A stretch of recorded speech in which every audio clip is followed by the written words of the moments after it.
ஒரு மழை நாளில் அத்தியாயம் 1.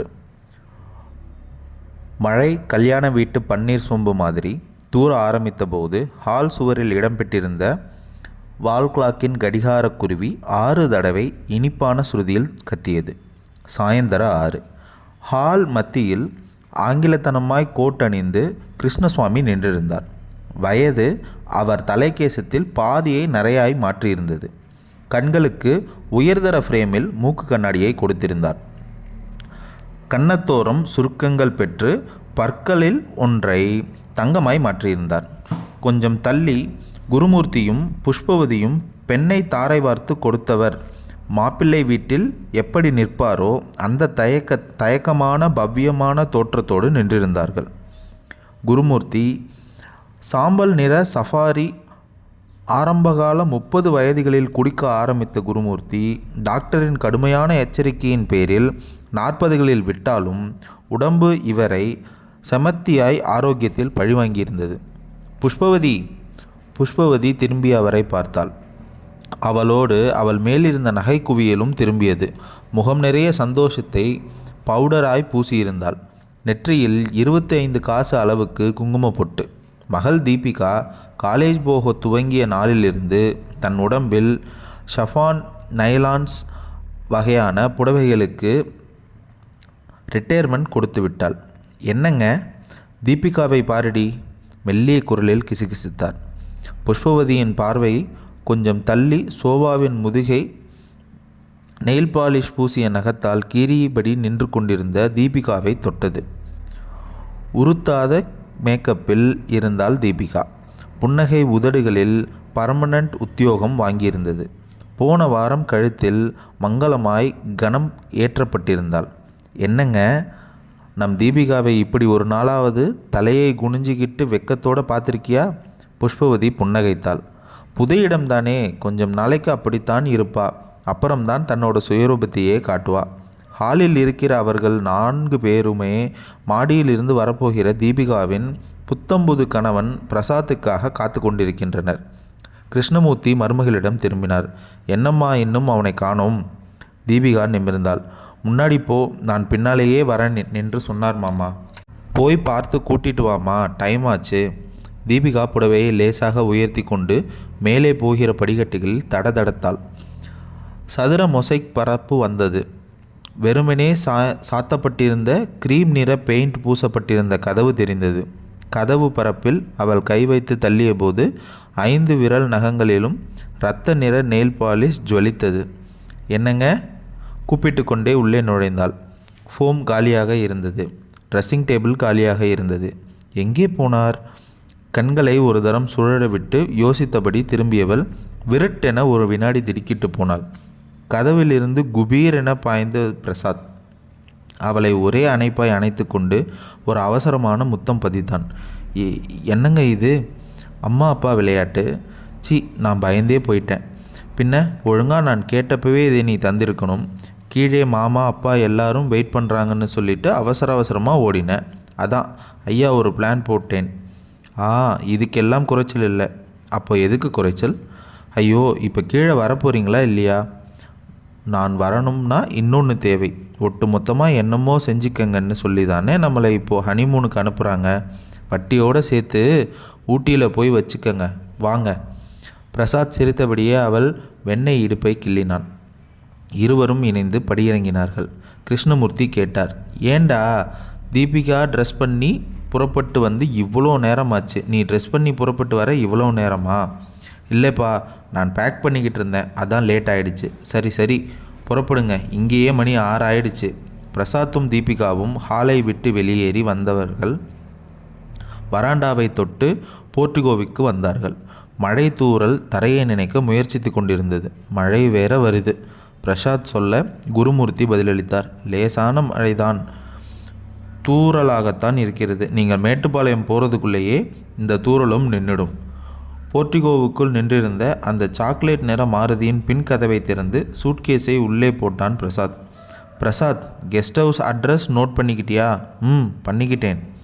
துரைராஜுக்கு நான் ஃபோன் பண்ணி சொல்லியிருக்கேன். சரிப்பா, நான் போயிட்டு வரேன். எல்லோருக்கும் மொத்தமாய் தீபிகா சொல்ல அவர்களை தலையசைத்தார்கள். சுற்றி வந்து முன் இருக்கையில் இடக்கதவை திறந்து மொத்தனை இருக்கையில் பொதிந்தாள். டிரைவிங் சீட்டில் பிரசாத் வாங்கி கொண்டபோது கார் தொண்டையை செருமிக்கொண்டு ஸ்டார்ட் ஆகியது. கார் பங்களாவை கடந்து குறுகலான தெருக்களில் சில நிமிஷங்களில் பயணப்பட்டு மேட்டுப்பாளையம் ரோட்டை தொட்டது. பிரசாத் இடது கைக்கு ஸ்டேரிங்கை கொடுத்துவிட்டு வலது கையை ஸ்டேரிங்கில் பொதிந்து இடது கைக்கு விடுதலை கொடுத்தான். அவளின் தோளில் போட்டான். தீபிகா அவளை பார்த்தாள். ஆரம்பிச்சாச்சா? பின்ன ஹனிமூனுக்காக ஒதுக்கப்பட்டிருக்கிற 72 மணி நேரத்தில் ஒரு செகண்ட் கூட வேஸ்ட் பண்ண போகிறதில்லை.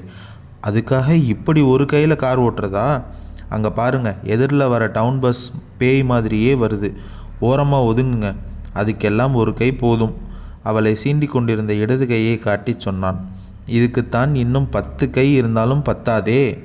அம்மாடி, இந்த ஒரு கை அடிக்கிற லூட்டியே என்னால் பொறுக்க முடியல. இந்த லட்சத்தில் 10 கையா? தாங்காதுடா சாமி. என்ன சந்தடு சாய்க்கில் டா போடுற? சாமியைத்தான் சொன்னேன். 2 மாட்டு வண்டிகள் ஒரு லாரியால் அந்த நடுரோட்டில் டிராஃபிக் தடங்கள் ஒன்று உருவாக்கி இருக்க பிரசாத் கட்டாயமாக அவளிடமிருந்து கையை எடுக்க வேண்டியதாயிற்று. ஸ்டேரிங்கை வளைத்து அவர்களை விலக்கி கொண்டு கடந்து போனான். தீபிகா ஜன்னலுக்கு வெளியே தூறுகிற மழையை வேடிக்கை பார்த்து கொண்டு வந்தாள். இன்னும் 2 நிமிஷம் அமைதியில் ஓடிற்று. ஏய், என்ன இது? நீயாவது ஏதாவது பேசுவேன்னு நினச்சா நான் பேசாமல் வந்தால் நீ பாட்டுக்கு மழையை வேடிக்கை பார்த்துக்கிட்டே வர. தீபிகா திரும்பினாள். நான் என்ன பேசுகிறதுக்கு விஷயமே இல்லையா?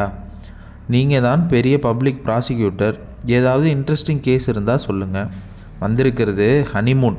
கண்டவங்க கதையெல்லாம் எதுக்கு? நாம் கதையை பற்றி தான் பேசணும். ஆனால் அது நம் கதையை பற்றியாக தான் இருக்கணும்.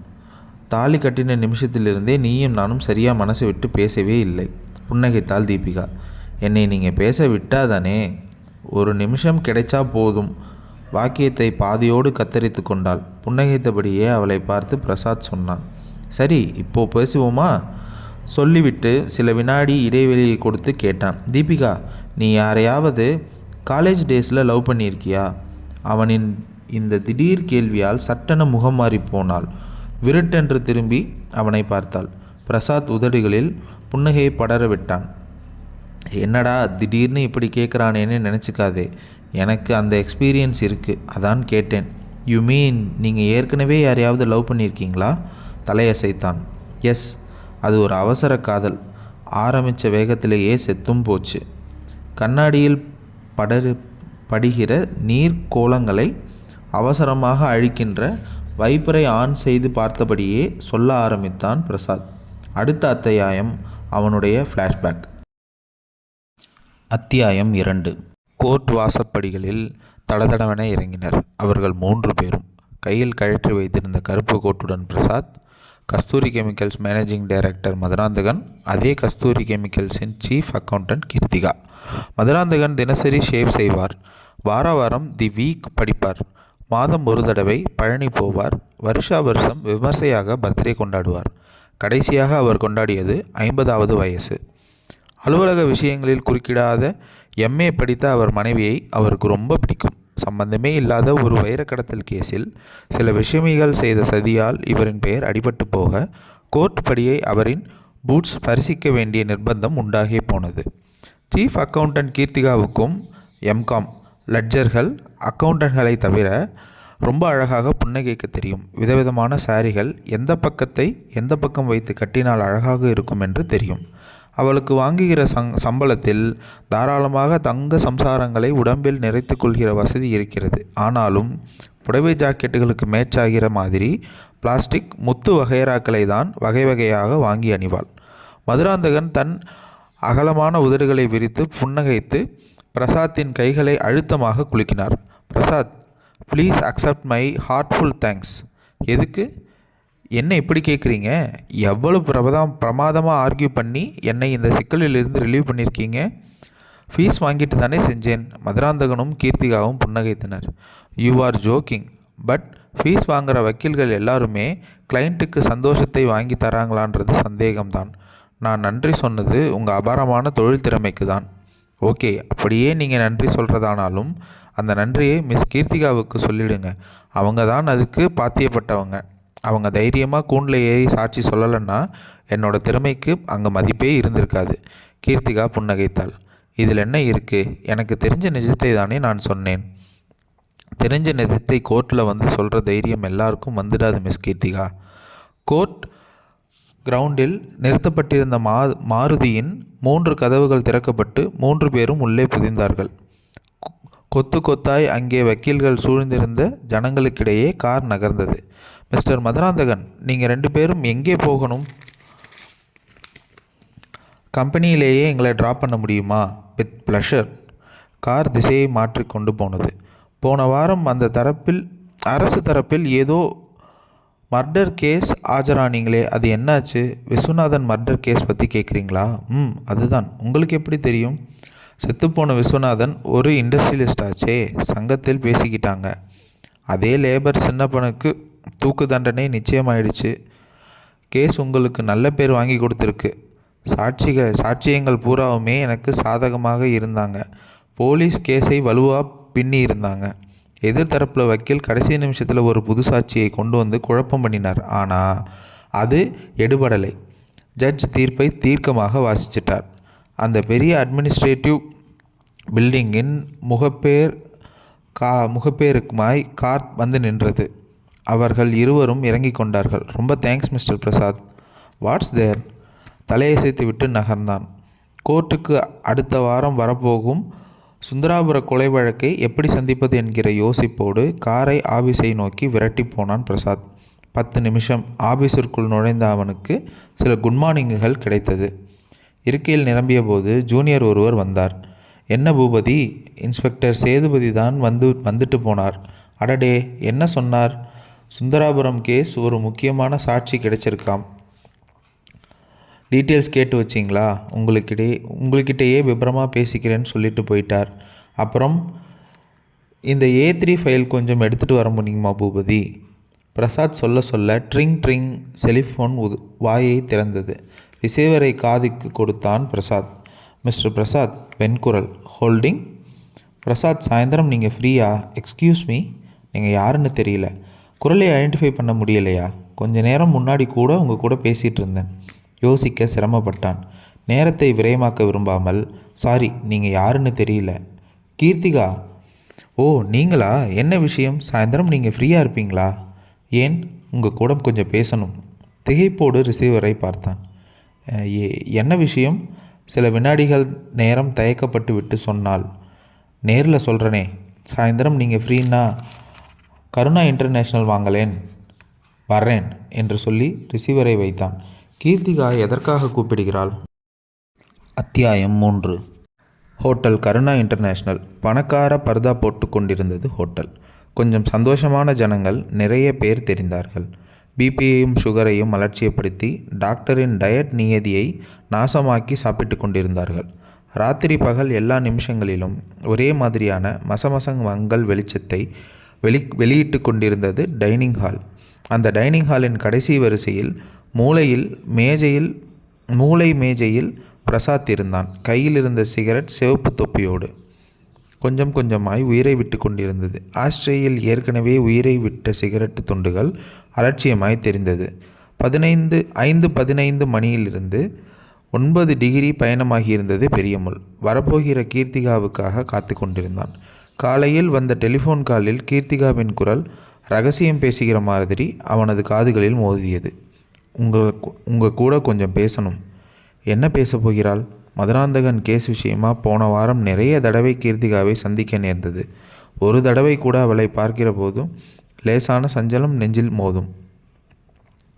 கீர்த்திகாவின் முகத்திற்கு அழகை கொடுப்பது அவளுடைய செறிப்பழ நிற உதடுகள், மின்சாரம் கசிகிற கண்களும் அதோடு அந்த உதடுகளும் தான். எந்த விஷயத்தை பேசினாலும் அதில் ஒரு கொஞ்சுகிற தொனி மறைந்து கிடக்கும். எந்த நிற சேலை கட்டினாலும் அவளுக்கு நிறத்திற்கு ஒத்துப்போனது. உலகத்தின் 8வது அதிசயமாய் அறிவிக்க வேண்டும் போல பிரசாத்திற்கு தோன்றும். சாட்சி சொல்ல வந்த பெண்ணை காதலிக்கிறேன் என்று சொல்லப்போய் அவளுக்கு கோபம் வந்து மோசமான விவகாரமாய் முடிந்துவிடக்கூடாது என்கிற பயத்தில் அரும்ப பார்த்த காதலை மழுக்கென்று முறித்து போட்டிருந்தான் பிரசாத். இப்போது எதற்காக வருகிறாள்? என்னை விரும்புவதாக சொல்வாளோ? இன்னொரு சிகரெட்டை பற்ற வைக்க நினைத்த போது நுழைவு கதவு பக்கம் கீர்த்திகா தெரிந்தாள். முகம் பிரகாசமாகி கொள்ள சிகரெட்டை திரும்பவும் பாக்கெட்டிற்குள்ளே தந்தான். கண்களால் துழாவுகிற கீர்த்திகா இவன் பக்கம் திரும்பிய போது கையை அசைத்து சைகை செய்தான். சைகையை அவள் கண்கள் பற்றி கொள்ள பிரசாத் இருந்த மேஜையை நோக்கி வந்தாள். ரொம்ப நேரமாக வெயிட் பண்ணுறீங்களா மிஸ்டர் பிரசாத்? இல்லை, ஜஸ்ட் 15 நிமிஷமா. வெரி சாரி, கொஞ்சம் லேட் ஆகிடுச்சு. இட்ஸ் ஓகே, உட்காருங்க. அவள் உட்கார்ந்தாள். வெயிட்டருக்கு கையசைத்து லெமன் ஜூஸுக்கு ஆர்டர் செய்தான். உங்கள் சாயந்தர நேரத்தை வேஸ்ட் பண்ணுறேனா? நோனோ, நீங்கள் தாராளமாக என்னோட நேரத்தை எடுத்துக்கலாம், தப்பில்லை. உங்கள் ஆஃபீஸுக்கே வந்து பேசலாம்னு தான் நினச்சேன். ஆனால் அங்கே நீங்கள் பிஸியாக இருப்பீங்க. யாராவது கிளைண்ட்ஸ் பார்க்க வருவாங்க. ஆஃபீஸ் முழுக்க டைப்பிஸ்ட் ஜூனியர்னு நிம்மதியாக பேச முடியாது. அதான் இங்கே பேசலாம்னு சொன்னேன். You are correct Keerthika. This is the right place. நீங்கள் என்ன விஷயம் என்கிட்ட பேச விரும்புகிறீங்களோ அதை நான் தெரிஞ்சுக்கலாமா? மிஸ்டர் பிரசாத், நீங்கள் ஜூனியர்ஸ் யாரையும் புதுசாக சேர்த்துக்கிறது இல்லைன்னு நினைக்கிறேன். பிரசாத் நிமிர்ந்தான். நீங்கள் வந்த விஷயத்தை விட்டுவிட்டு எங்கேயோ போயிட்டீங்கன்னு நினைக்கிறேன். அதையும் இதையும் பேசி சுற்றி வளைக்க வேண்டியதில்லை. நேரடியாகவே விஷயம் என்னன்றதை என்கிட்ட சொல்லுங்கள் மிஸ் கீர்த்திகா. கீர்த்திகா புன்னகைத்தாள். நான் சுற்றி வளைக்கல மிஸ்டர் பிரசாத். பேச வந்த விஷயத்தை தான் பேசுகிறேன். என் சிஸ்டர் ஜீவிதா வர்ற மாதம் எம்எல் முடிக்கிறா. நீங்கள் மறுக்காமல் அவளை உங்கள் ஜூனியராக சேர்த்துக்கணும். கீர்த்திகா சொல்ல கற்பனை கோயிலில் சிதறிப்போக அவளை பார்த்தான் பிரசாத். முகத்தில் ஏமாற்றம் படர வெயிட்டர் கொண்டு வந்த ஜூஸை ஸ்ட்ராவில் உறிஞ்சினான். கீர்த்திகா அவனையே பார்த்தாள். என்ன மிஸ்டர் பிரசாத், உங்களுக்கு அதில் இஷ்டமில்லையா? நோனோ, அவங்கள ஜூனியராக எடுத்துக்கிறேன். உங்களுக்கு இதில் விருப்பமில்லைன்னா வேண்டாம். என்னோட ரெக்வெஸ்ட்டை சொன்னேன். I am not going to compel you. No no, நான் உங்கள் சிஸ்டரை ஜூனியராக எடுத்துக்கிறேன். எனக்கு கொஞ்சம் ஃபேஸ் ரீடிங் தெரியும் மிஸ்டர் பிரசாத். நான் டிமாண்ட் பண்ணதுமே உங்கள் முகம் மாறிடுச்சு. சேச்சே, அப்படியெல்லாம் ஒன்றுமில்லை. லேசாய் தத்தளித்தான் பிரசாத். சொல்லிவிடலாமா என மனசு. இந்த தனிமை இன்னொரு தரம் கிடைக்குமா? ஒரு தீர்மானத்தோடு நிமிர்ந்தான் பிரசாத். நீங்கள் கேட்டதும் என்னோட முகம் மாறிப்போனதா? கேட்க அவனை குழப்பமாக பார்த்தாள். ஆம். ஏன் மாறிடுச்சுன்னு உங்களுக்கு தெரியுமா? அவனையே பார்க்க தொடர்ந்தான். நீங்கள் நினைக்கிற மாதிரி உங்கள் சிஸ்டர் ஜீவிதாவே என்கிட்ட ஜூனியராக சேர்த்திருக்க விரும்பாமல் இல்லை. அப்புறம் என்கிற மாதிரி பார்த்தாள். உங்கள் டிமாண்ட் வேறு மாதிரி இருக்கும்னு நினச்சேன். நீங்கள் என்ன சொல்கிறீங்க பிரசாத்? உங்ககிட்ட எப்படி சொல்கிறதுன்னு தெரியல. என் கூட பேசணும்னு நீங்கள் சொன்னதும் நான் இஷ்டத்துக்கு கற்பனையை வளர்த்துக்கிட்டேன். லேசாய் அவள் புருவமும் சுருங்கினாள். ஒரு சின்ன இடைவெளியில் மனோதைரியத்தை வளர்த்து கொண்டு பட்டென சொன்னான். சுற்றி வளைக்கல மிஸ் கீர்த்திகா. நேரடியாகவே சொல்லிடுறேன். ஒரு வாரமாக நான் உங்களை காதலிக்கிறேன். அத்தியாயம் 4. பிரசாத்தின் மாருதியில் ஜன்னலோரமாய் ஒண்டிக் கொண்டிருந்தாள் கீர்த்திகா. கார் அந்த பெரிய மைதானத்தில் ஒரு சதுர புள்ளியாய் மரத்தின் கீழே நின்று கொண்டிருந்தது. பனியன் ஷார்ட்ஸ் அணிந்த இளைஞர்கள் வியர்வை சொட்ட சொட்ட ஒரு ஃபுட்பாலை துரத்தி கொண்டிருந்தார்கள். எல்போர்டு கார் ஒன்று பெண்களை நிரப்பிக்கொண்டு 2 நிமிஷத்திற்கு ஒரு தரம் அவர்களை கடந்து ரவுண்ட் அடித்து கொண்டிருந்தது. காதல் தேசத்தில் சிக்கிக்கொண்ட சிலர் இன்னும் 2 பேர்களாய் உலகத்தை மறந்து போய் பேசி கொண்டிருந்தார்கள். தள்ளுவண்டியில் விற்கிற கீற்று மாங்காய்க்காக பொடியன் ஒருவன் வாக்கிங் கூட்டி வந்த தாத்தாவிடம் ரகளை செய்து கொண்டிருந்தான். தூரத்து கட்டிடங்களில் நிறுவப்பட்டிருந்த ஆண்டனாவின் அலுமினிய உடம்புகள் சாயந்தர வெயிலில் பளபளத்து தெரிந்தது. கீர்த்திகா. மௌனத்தை கலைத்தான் பிரசாத். பார்வையை வெளிப்புறத்திலிருந்து பிரித்து திரும்பினால் சொல்லுங்க என்ற பார்வையோடு. யோசிக்கொரு நாள் அவகாசம் கேட்டாய். அந்த அவகாசம் முடிஞ்சு போய் இப்போ நான் உன்னை சந்திக்கிறேன். ஒன்றும் பேசாமல் இருந்தால் என்ன அர்த்தம்? மௌனம் சம்மதம்னு எடுத்துக்கிறதா? இல்லை என்னை விரும்பாததை எப்படி சொல்கிறதுன்னு யோசிக்கிறியா? இல்லை மிஸ்டர் பிரசாத். யோசித்து பார்த்ததில் சில கேள்வியெல்லாம் தோணுச்சு. என்ன? நம்ம 2 பேருக்கும் இடையில் பெரிய தடுப்பு சுவர், அந்தஸ்து. என்ன அந்தஸ்து? நான் கேள்விப்பட்டேன் பரம்பரையாகவே நீங்கள் பெரிய பணக்காரங்கன்னு. ஆனால் நாங்கள் அப்படி இல்லை. எங்கள் குடும்பத்திலேயே 2000 ரூபாய் சம்பளத்தை நான் தான் முதலாக சம்பாதிக்கிறேன். இந்த பிளடி அந்தஸ்தெல்லாம் நான் பொருட்படுத்துகிறதே இல்லை. நான் உன்னை விரும்புகிற மாதிரி நீ என்னை விரும்புகிறியா இல்லையா? கீர்த்திகா புன்னகைத்தாள். வெறும் மனசுகள் விரும்புகிறதை மட்டும் காதலாயிடுது மிஸ்டர் பிரசாத். அதுக்கு மேலே எத்தனையோ சங்கதிகள் இருக்குது. அதை பற்றியெல்லாம் எனக்கு கவலை கிடையாது. உன்னுடைய ஸ்டேட்டஸ் கூட எனக்கு பிடிச்சது தான். பேங்க்கில் கேஷ், மொசைக் தரை, வாட்ச்மேன், இதையெல்லாம் பார்த்து பார்த்து எனக்கு லேசாக சலிப்பு கூட இருக்கிறது கீர்த்திகா. நான் ஏன் கோர்ட்டுக்கு போய்கிட்டு இருக்கேன்? இன்னும் பணம் சம்பாதிக்கவா? இல்லை, நான் கோர்ட்டுக்கு போய் சம்பாதிக்க வேண்டிய அவசியமே இல்லை. இந்த தொழில் மூலமாக விதவிதமாக மனிதர்களை சந்திக்க முடிகிறது. பொழுது இன்ட்ரெஸ்டிங்காக போகுது. அந்தஸ்தை நீங்கள் ஒரு பிரச்சனையாக நினைக்க மாட்டீங்க, ஓகே. ஆனால் உங்கள் எதிர்காலத்தில் நிர்ணயிக்கிறத உங்கள் அப்பாவுக்கும் பங்கு இருக்கிறதே. அவர் அந்த அந்தஸ்தை பிரச்சனையாக நினச்சா என்ன பண்ணுவீங்க? கவலைப்படாதே, அவர் அப்படி நினைக்க மாட்டார். அப்படி அவர் நினச்சா என்னோடய நிலைமை என்ன? நீ பயப்படவே வேணாம். எங்கள் அப்பா கிட்ட கொஞ்சம் முற்போக்கு இருக்குது. அவர் இந்த காதலை என்கரேஜ் செய்வார். ஓகே. 2வது ஜாதி. காதலை மேன்மையாக நினைக்கிறவங்க மேல் ஜாதி, இதை குறைவாக நினைக்கிறவங்க கீழ் ஜாதி. கீர்த்திகா சிரித்தாள். டயலாக் எல்லாம் நல்லா தான் இருக்குது, ஆனால் நீங்கள் நிஜ உலகத்தை இன்னும் புரிஞ்சுக்கல. நான் என்ன புரிஞ்சுக்கணும்னு சொல்லு. உன் மனசில் உள்ளதை நீ முதல்ல சொல்லு. என்னை பிடிக்குமா பிடிக்காதா? பிடிச்சிருக்கா இல்லையா? கீர்த்திகா மறுபடியும் புன்னகைத்தாள். என்ன இது, இவ்வளவு நேரத்திற்கு பிறகு இப்படி ஒரு மோசமான கேள்வி? உங்களை எனக்கு பிடிக்காமல் இருந்திருந்தா நீங்கள் என்னை காரில் கூப்பிட்ட போதே ஒரே வார்த்தையில் பிடிக்கலைன்னு சொல்லிட்டு போயிருப்பேன். இவ்வளவு தூரம் உட்கார்ந்து நமக்கு ஏற்படக்கூடிய பிரச்சனைகளை பற்றி டிஸ்கஸ் பண்ணிகிட்டு இருக்க மாட்டேன். பிரசாத்தின் முகத்தில் சந்தோஷம் பரவியது. எனக்கு இது போதும் கீர்த்திகா. நான் உங்களை காதலிக்க எனக்கு இது மட்டும் போதாதே. வேறு என்ன வேணும்? உங்கள் அப்பா சம்மதம் கண்டிப்பாக வாங்கிடலாம். ஆனால் நீ அவசரப்படக்கூடாது. அத்தியாயம் 5. கார் ஊட்டி மலைப்பாதையை தொட்டிருந்தது. பூமிக்கு ஷவர் கட்டிவிட்ட மாதிரி தூறல் விடாமல் தொடர்ந்து கொண்டிருந்தது. ஈரமான சாலையில் வழுக்கி கொண்டு போனது கார். மனசுக்குள் ஒருவித தவிப்போடு கணவனையே பார்த்து கொண்டு வந்தாள் தீபிகா. கீர்த்திகா என்ன ஆனால்? பிரசாத் ஸ்டீரிங்கை வளைத்து கொண்டே கேட்டான். வாட்டர் பேக் எடு தீபிகா. தீபிகா குனிந்து வாட்டர் பேக்கை எடுத்து கொண்டு மூடியை திருகி திறந்து கொடுத்தாள். ஒரு கையால் காரை இயக்கி கொண்டே தண்ணீரை வாய்க்குள் வார்த்தான் பிரசாத். வாட்டர் பேக்கை திரும்ப கொடுக்கும்போது தீபிகா கேட்டாள், அந்த கீர்த்திகா இப்போ எங்கே இருக்கா? சொல்கிறேன். தீபிகா வாட்டர் பேக் மூடியை திருகி கொண்டிருக்க பிரசாத் இடது கையால் மேல் பாக்கெட்டிலிருந்து ஒரு சிகரெட்டை உருவி உதட்டில் பொருத்தினான். லைட்டரை கையில் எடுத்து அவளிடம் நீட்டி ப்ளீஸ் என்றான். இதையெல்லாம் கெட்ட பழக்கங்க. நீ எனக்கு பற்ற வச்சு விடுறதா? சிகரெட் குடிக்கிறதே கெட்ட பழக்கம். அதுதான் சிகரெட் பெட்டி மேலேயே எழுதியிருக்கே. நீ வேற சொல்லாத. அப்புறம் ஏன் குடிக்கிறீங்க? சிகரெட் கம்பெனியில் வேலை செய்கிறவங்க சாப்பிட வேண்டாமா? தினமும் எத்தனை சிகரெட் குடிப்பீங்க? கேள்வியே தப்பு. எத்தனை பாக்கெட்னு கேளு. அப்பப்பா, எவ்வளவு பெரிய அநியாயம். அநியாயமா? பின்ன ஒவ்வொரு சிகரெட்டும் உங்கள் வாழ்நாளில் சில நிமிஷங்களை குறைக்கிறது.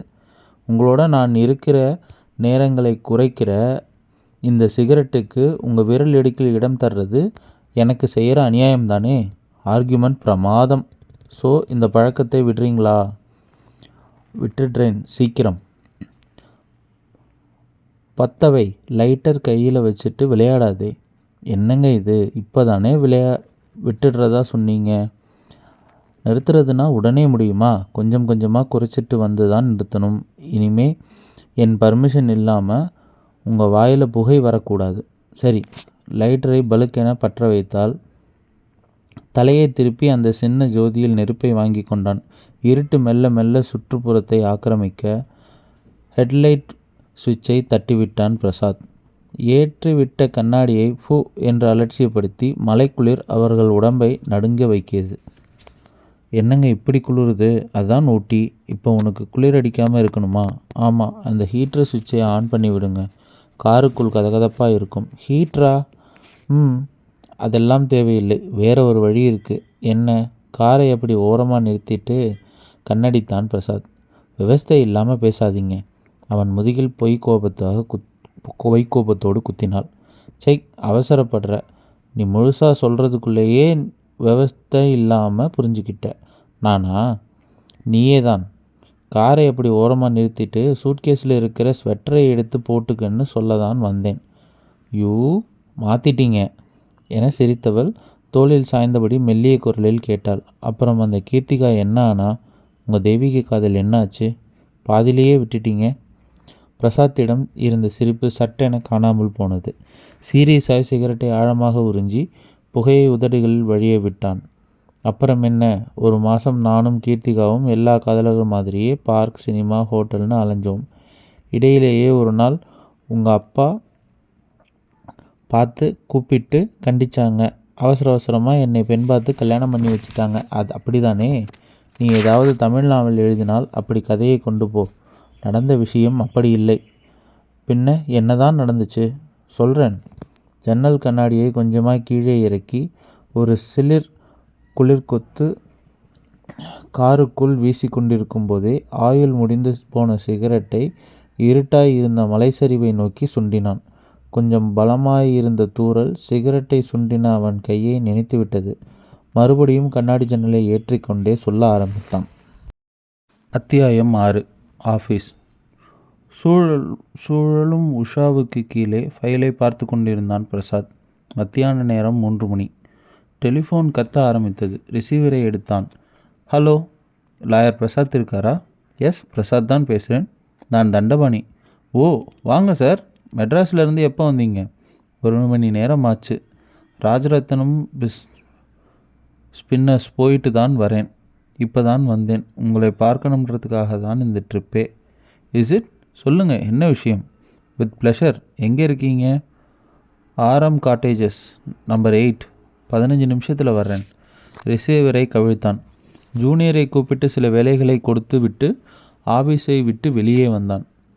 வீதியோரமாய் கார் நின்றிருந்தது. பெயர் எழுதுவதற்காக காரின் மேற்பரப்பில் படிந்திருந்த தூசியை தேடிக்கொண்டிருந்த அந்த ஸ்கூல் முடித்து போகிற பொடியன் பிரசாத் வருவதை பார்த்ததும் அவசரமாய் நகர்ந்து போனான்.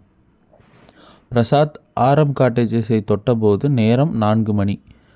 லோ காஸ்ட் கூரையோடு லோ காஸ்ட் அந்த குடில்கள் அந்த பெரிய மைதான பரப்பில் நிசப்தமாய் பரவியிருந்தது.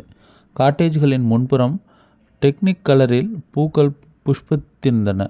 குட்டை குட்டையாக ஆங்கில செடிகள் பிளாஸ்டிக் தொட்டிகளில் தெரிந்தது. ஒவ்வொரு கதவிலும் காட்டேஜ் நம்பரை ஸ்டிக்கராக ஒட்டியிருந்தார்கள். அந்த காட்டேஜின் கதவை நோக்கி நடந்தான். கதவு சாத்தியிருக்க ஆட்காட்டி விரலை கேள்விக்குறியாய் மடக்கி டொக் டொக் சப்தித்தான். உள்ளே சலனமில்லை. மறுபடியும் தட்டினான். டொக் டொக். அமைதி. சந்தேகமாயிருக்க கைப்பிடியை அழுத்தி பார்த்தான். கீழே இறங்க மறுத்தது கதவு. பூட்டப்பட்டிருந்தது. என்னை வர சொல்லிவிட்டு தண்டபாணி எங்கே போயிருப்பார்? யோசனையோடு பிரசாத் நின்றிருந்த போது அந்த யூனிஃபார்ம் அணிந்த காட்டேஜ் ஆசாமி, சார், நீங்கள் லாயரா? ஆமாம். இவர் எங்கே? தண்டபாணி நீங்கள் வந்ததும் சொல்ல சொன்னார். ஸ்விம்மிங் பூலில் இருக்கார். ஸ்விம்மிங் பூல் எங்கே இருக்குது? இந்த வழியாக நேராக போங்க சார். சின்ன தடுப்பு கதவு வரும். அதை திறந்தால் ஸ்விம்மிங் பூல் தான். தலையசைத்து விட்டு நடந்தான் பிரசாத். 1 நிமிஷ நடையில் பச்சை பெயிண்ட் பூசியிருந்த தடுப்பு கதவு வந்தது. சொற்ப தொலைவில் செவ்வகமாய் நீச்சல் குளம். கரை நிறத்தில் 4-5 ஆங்கிலோ இந்திய ஜோடிகள். அவர்கள் குங்குமப்பூ நிற உடம்புகளில் நீர் சொட்டியபடி மின்னியது. நீச்சல் குளத்தை சுற்றிலும் வண்ண குடைகள் தெரிந்தன. கீழே முட்டை வடிவ பாலிமர் மேஜை நாற்காலிகள். அவைகளில் மனிதர்கள். நீளமான வெட்டவெளி நாற்காலிகள் வெயிலில் காய்கிற சிலரை தாங்கி கொண்டிருந்தது. தண்டபாணியின் முகத்தை தேடினான் பிரசாத். மறுபடியும் ஒரு ஹோட்டல் சிப்பந்தி அவனை தொட்டார். சார். திரும்பினான். அவர் உங்களை கூப்பிடுகிறார். திரும்பி அவன் காட்டிய திசையில் பார்வையை அனுப்ப அங்கே தண்டபாணி தெரிந்தார். இடுப்பில் ஷார்ட்ஸ் மட்டும் தெரிய ரோமங்கள் உடம்போடு ஒட்டி அவர் அத்தனை நேரம் நீச்சல் குளத்தில் இருந்ததை சொல்லியது. Hello sir. வாங்க லாயர். தண்டபாணிக்கு எதிர் நாற்காலியில் உட்கார்ந்தார். ஸ்விம் பண்ணுறீங்களா? வேண்டாம், பழக்கமில்லை. காஃபி சொல்லட்டுமா? சொல்லுங்க. கொஞ்சம் தள்ளி நின்றிருந்த வெயிட்டருக்கு கையை உயர்த்தி சைகை காட்டினார் தண்டபாணி. அப்புறம் வக்கீல் வேலை எப்படி இருக்குது? மூச்சு விட நேரமில்லை. தினசரி ஒரு கேஸ் வருது. ஏகப்பட்ட பிரச்சனை இல்லாமல் இருக்காது. உங்களைப் போல திறமையான லாயர்களுக்கு எந்த பிரச்சனையும் பிரச்சனையாக தெரியக்கூடாது. அது இருக்கட்டும், நம்ம பிரச்சனைக்கு வாங்க. நானும் உங்ககிட்ட ஒரு கேஸை ஒப்படைக்கத்தான். என்ன கேஸ்? கேட்டுக்கொண்டே நீச்சல் குளத்தை வேடிக்கை பார்த்தான் பிரசாத். ஒரு ஜோடி நீச்சலை முடித்துக்கொண்டு ஈரம் சொட்ட சொட்ட ஒரே டவலால் தங்களை 2 பேரையும் போர்த்தி கொண்டு சிலுமிஷம் பண்ணியபடியே நகர்ந்து கொண்டிருந்தார்கள். பெண்ணின் கை அவனுடைய இடுப்பில் பதிந்திருந்தது. கொஞ்சம் கூட பப்ளிக் சென்ஸ் இல்லாமல் இப்படியா இழைவார்கள்? சை என்று மனசுக்குள் திட்டியபடி அந்த ஜோடியை உற்று பார்த்தான் பிரசாத். கனமாய் அதிர்ந்து போனான். அந்த டவலுக்குள் இருந்தவர்கள் மதுராந்தகனும் கீர்த்திகாவும். அத்தியாயம் 7. ஊட்டி போகும் பாதை இருட்டாய் வளைந்து வளைந்து போக ஹெட்லைட் அவர்களுக்கு வெளிச்ச கம்பளத்தை காருக்கு முன்னால் விரித்து கொடுத்தது. குளிர் கண்ணாடி கதவுகளின் இடுக்குகளில் சாமர்த்தியமாய் புகுந்து ஊசியாய் பாய்ந்தது. ரோட்டின் 2 பக்கமும் வந்த தேயிலை தோட்டங்கள் இருட்டில் கரைந்து தெரிந்தது. மேட்டுப்பாளையம் போகிற சேரன் ஜிர் என்று கீழே இறங்கி வர பிரசாத் காரின் வேகத்தை குறைத்தான். ச மானங்கெட்டவ, இப்போ நீ என்ன சொன்னியோ அதைத்தான் அந்த நிமிஷம் நானும் சொன்னேன். மதுராந்தகன் கூட இப்படி பழகிறவ உங்களை எதுக்கு லவ் பண்ணுறதா சொல்லணும்? அங்கே நடந்த விஷயமே வேற. என்ன? அங்கே அவங்க 2 பேரையும் அந்த நிலைமையில் பார்த்த பிறகு நான் மறுநாள் மதுராந்தகனை ஆபீஸில் சந்தித்தேன். ஃபோன் கால் ஒன்றை அட்டன் செய்து முடித்துவிட்டு ரிசீவரை வைத்தார் மதுராந்தகன். உள்ளே பிரவேசிக்கிற பிரசாத்தை பார்த்ததும் புன்னகைத்தார். சுவரில் தொங்குகிற அவர்களின் கம்பெனி கேலண்டரில் ஜெயபிரதாவும் ஸ்ரீதேவியும் சிரித்தார்கள். வாங்க மிஸ்டர் பிரசாத். அவன் உட்கார இருக்கையை காட்டினார். பிரசாத் மௌனமாய் உட்கார்ந்தார். என்ன விஷயம்? திடீர் விசிட் பண்ணியிருக்கீங்க? பர்சனலாக உங்ககிட்ட கொஞ்சம் பேசணும். பர்சனல் மேட்டரா? ஆமாம். நீங்கள் என்னை தப்பாக நினச்சிக்க கூடாது. No you carry on. நேற்று ஆரம் காட்டேஜஸில் உங்களை பார்த்தேன். அவர் முகம் சட்டென மாறியது. Is it? ஸ்விம்மிங் பூலில் பார்த்தேன். உங்களை மட்டும் இல்லை, உங்கள் கூட ஆஃபீஸ் சீஃப் அக்கௌண்டண்ட் கீர்த்திகாவையும் பார்த்தேன். Is it? நாங்கள் உங்களை பார்க்கலையே. எத்தனை நாளாக நீங்கள் கீர்த்திகா கூட பழகுறீங்க? எதுக்காக இதையெல்லாம் கேட்குறீங்கன்னு தெரிஞ்சுக்கலாமா? சொல்கிறேன்.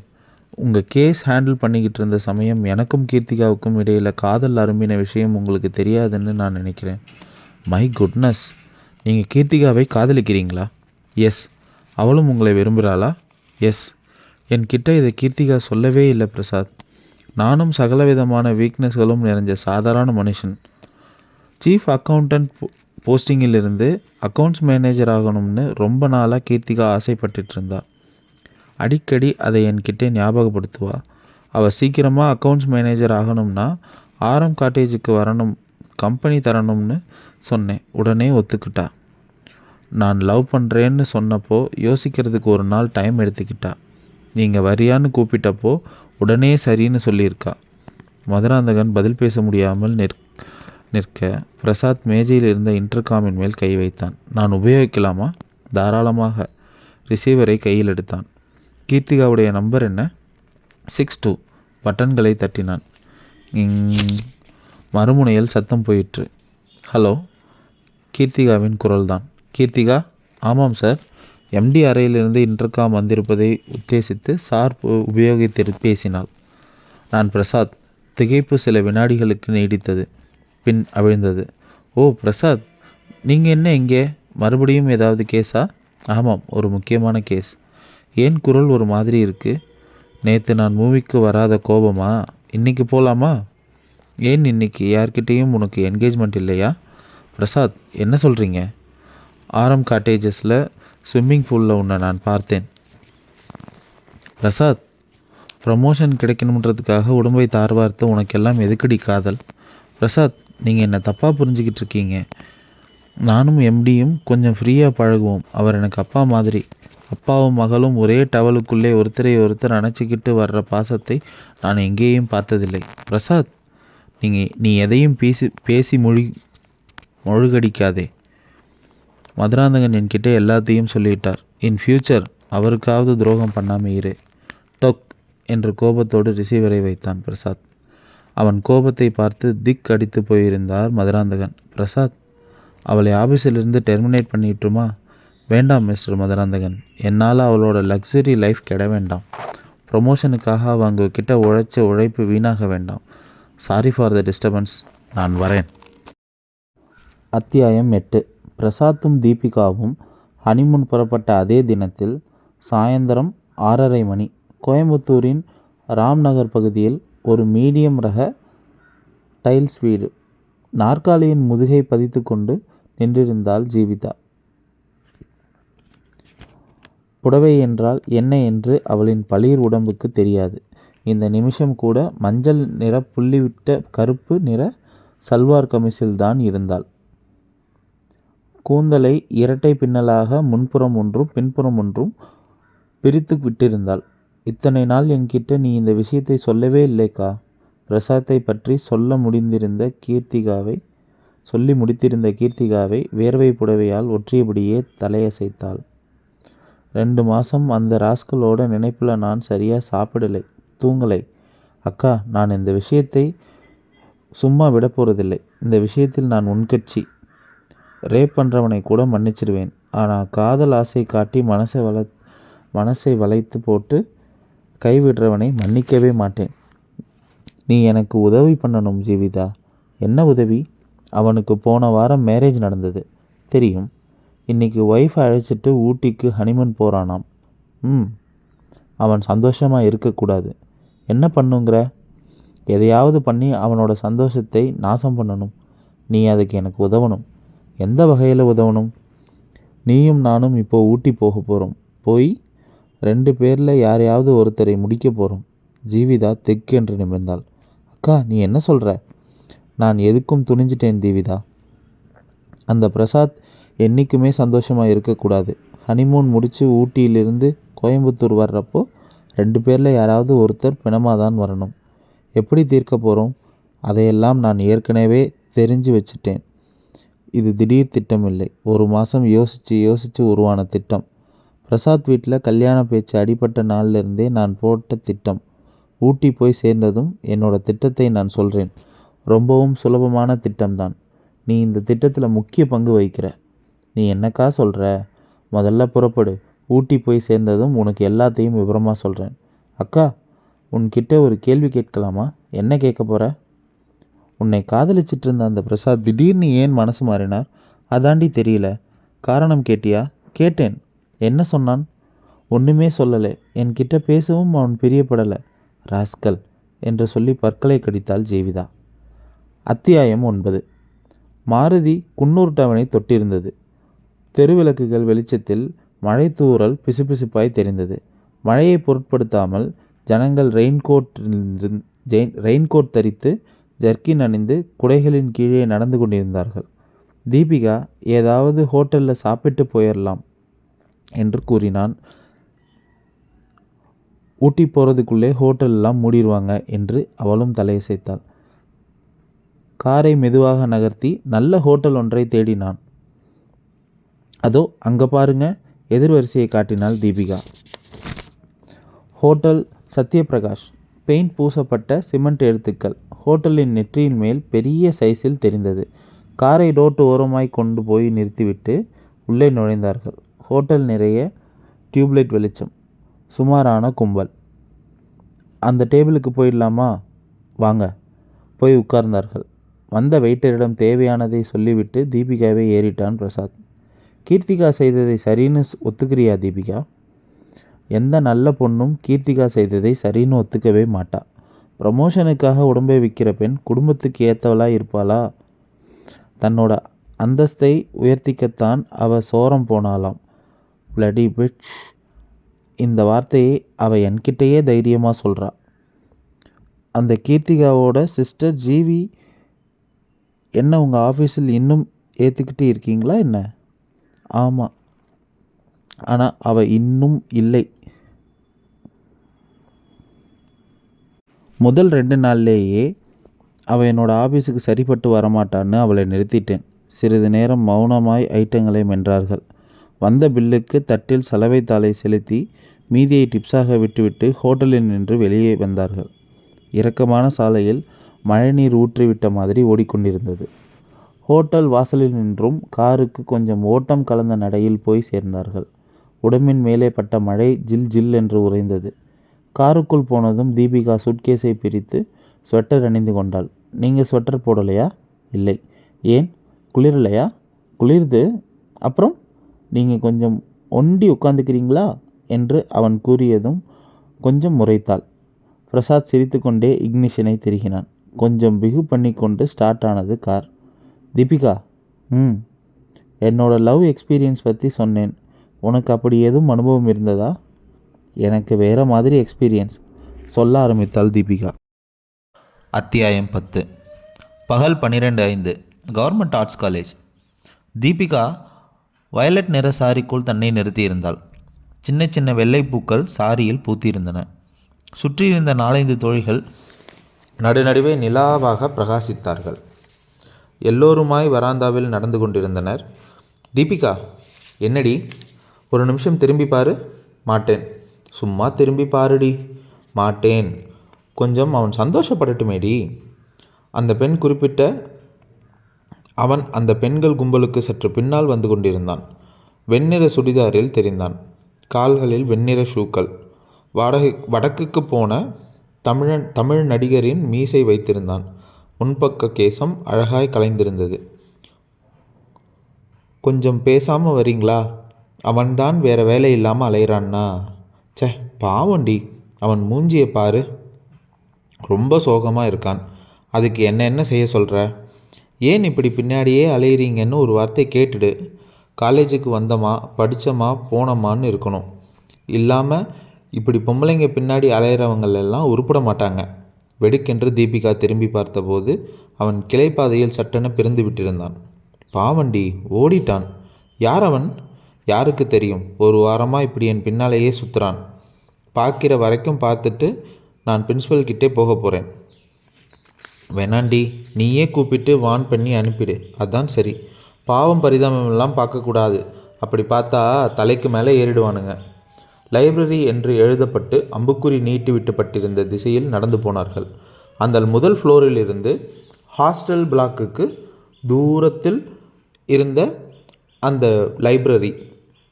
ரெஜிஸ்டரில் ஒவ்வொருத்தராய் கையெழுத்திட்டு விட்டு லைப்ரரிக்குள் பிரவேசித்தார்கள்.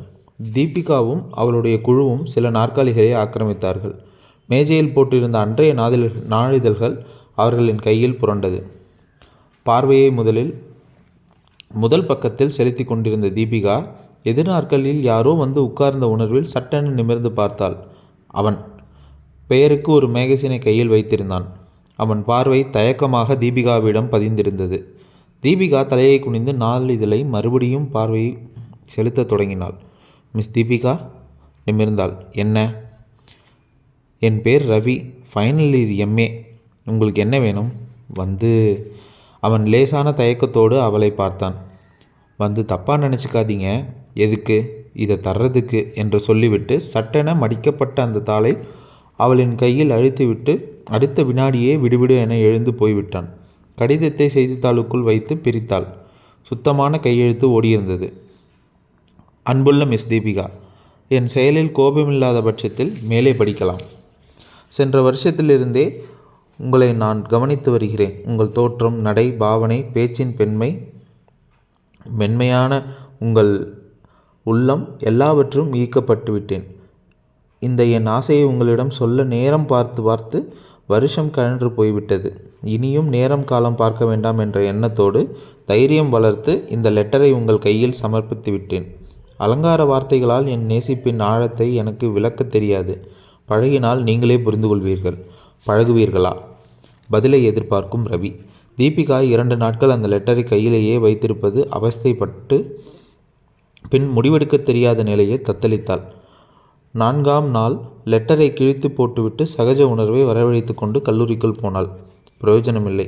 சுற்றி எங்கே போனாலும் ரவி அவள் கண்ணில் பட்டுக்கொண்டே இருந்தான். வாயை திறந்து அவனும் எதுவும் கேட்கவில்லை. தீபிகாவும் அவனுக்கு பதிலொன்றும் சொல்லவில்லை. இந்த தூரத்தில் தோழிகள் வராந்தாவிலும் அவன் பிரபலமாகிவிட்டான். லெட்டரை பற்றி தீபிகா யாரிடமும் சொல்லவில்லை. பதில் எதுவும் சொல்லாவிட்டால் ஒதுங்கி போய்விடுவான் என்று நினைத்த தீபிகாவுக்கு அவன் செயல் அவஸ்தையாக இருந்தது. அன்றைக்கு 5ஆம் நாள். லெபார்டரி போக அறை நின்று வெளியே வந்தாள். படிகளில் இறங்கி கிரவுண்ட் ஃப்ளோருக்கு வந்து போர்ட்டிகோவை கடந்தபோது சற்று தூரத்தில் ரவி வந்து கொண்டிருந்தான். பார்வையில் ஒரு கெஞ்சல் ஒட்டியிருந்தது. பட்டென சொல்லிவிடலாமா? சாரி, எனக்கு அந்த மாதிரி எண்ணமெல்லாம் எதுவும் இல்லை. ஏற்கனவே யோசித்து வைத்திருந்த பதிலை சொல்வதற்காக அவன் முகத்தை பார்த்த தீபிகா சொல்லாமலே நின்றாள். அந்த பார்வை, அதிலிருந்து வீசுகிற ஒரு ப்ளீஸ்ங்க என்ற கதிர். உங்கள் பதில் பாசிட்டிவ் தானே? அவன் கேட்டதும் மறுத்தாள். இல்லை.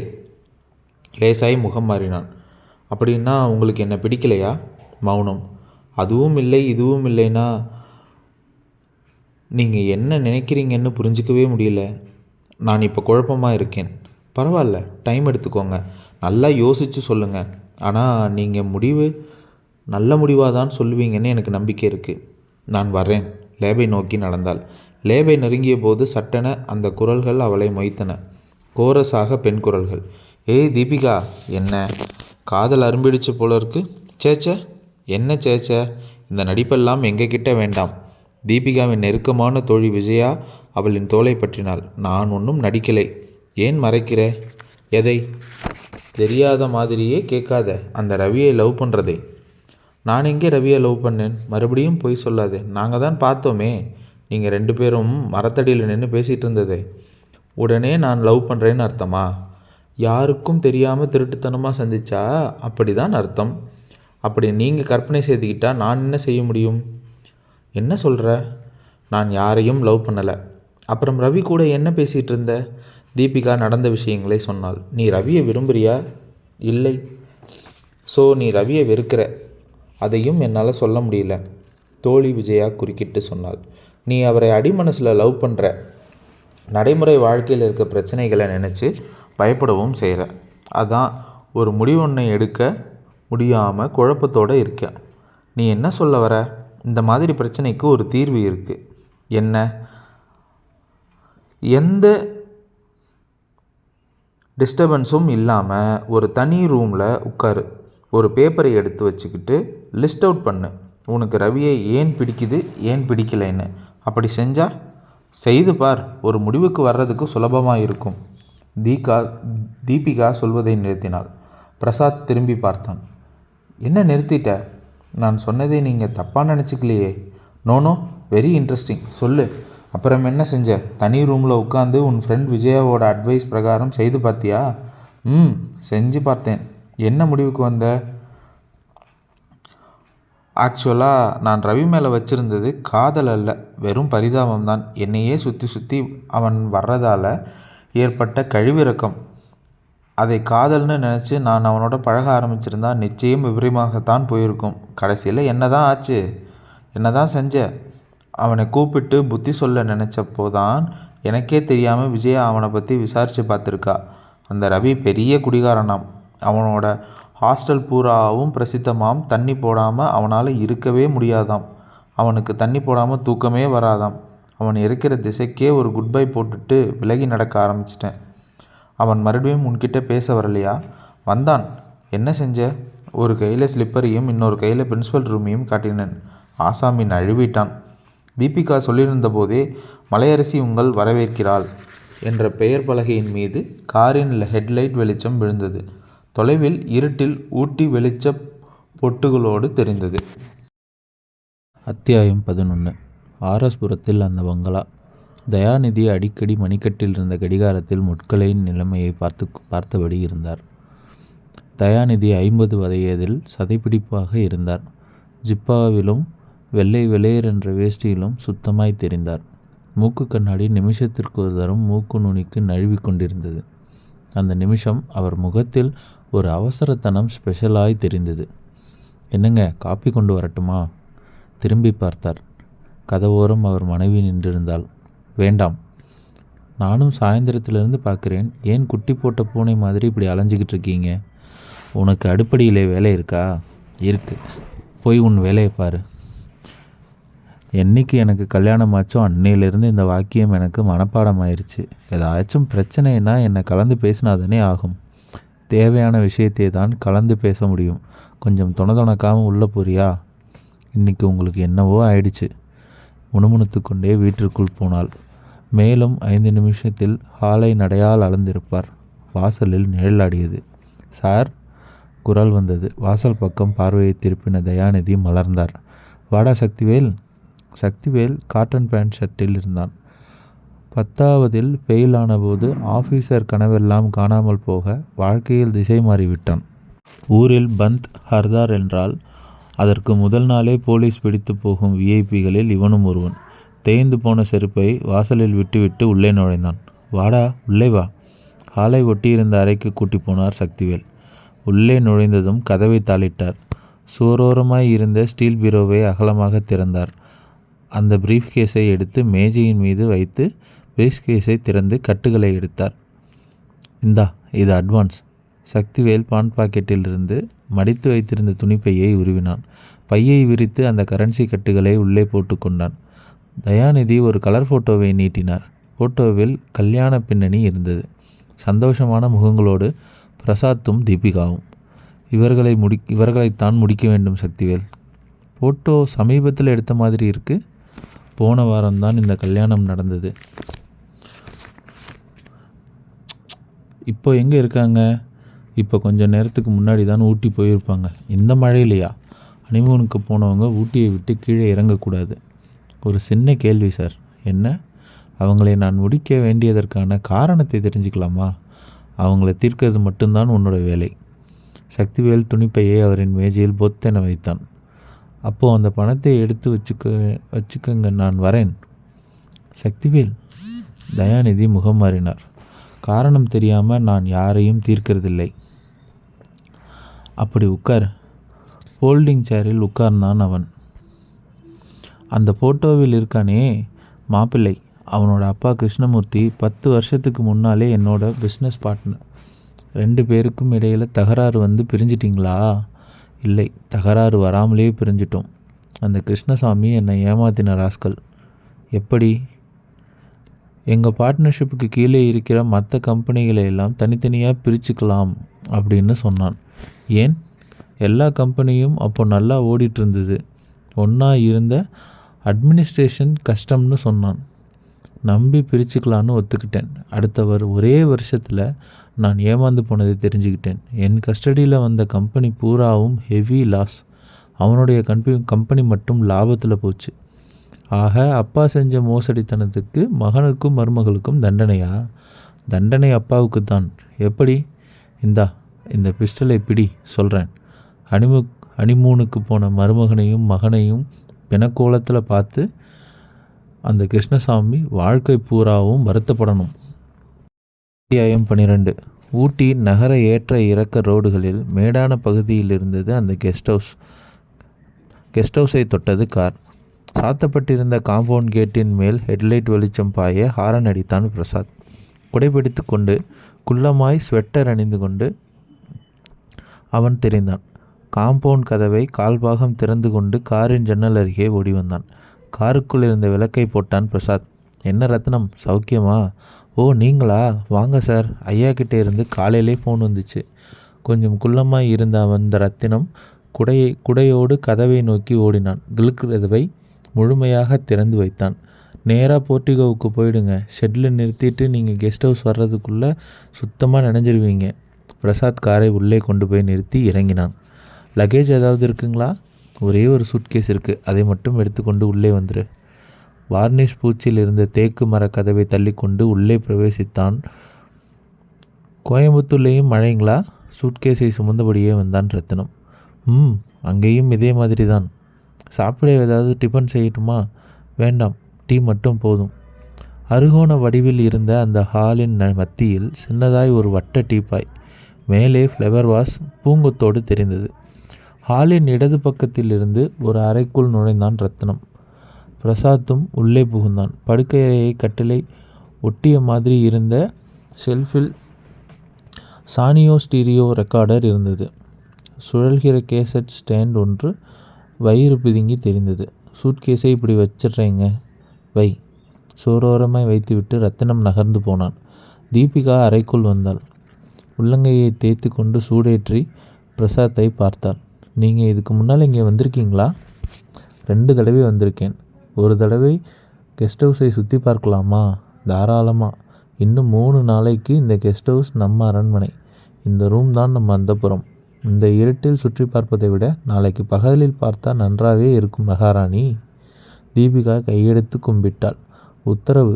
அதுக்காக இப்படி செந்தமிழில் பேச வேண்டாம். சரி, கொஞ்சம் கதவை சாத்திரியா? ஏன்? இதென்ன கேள்வி? புரிஞ்சும் புரியாத மாதிரி. சீக்கிரம் சீக்கிரம்.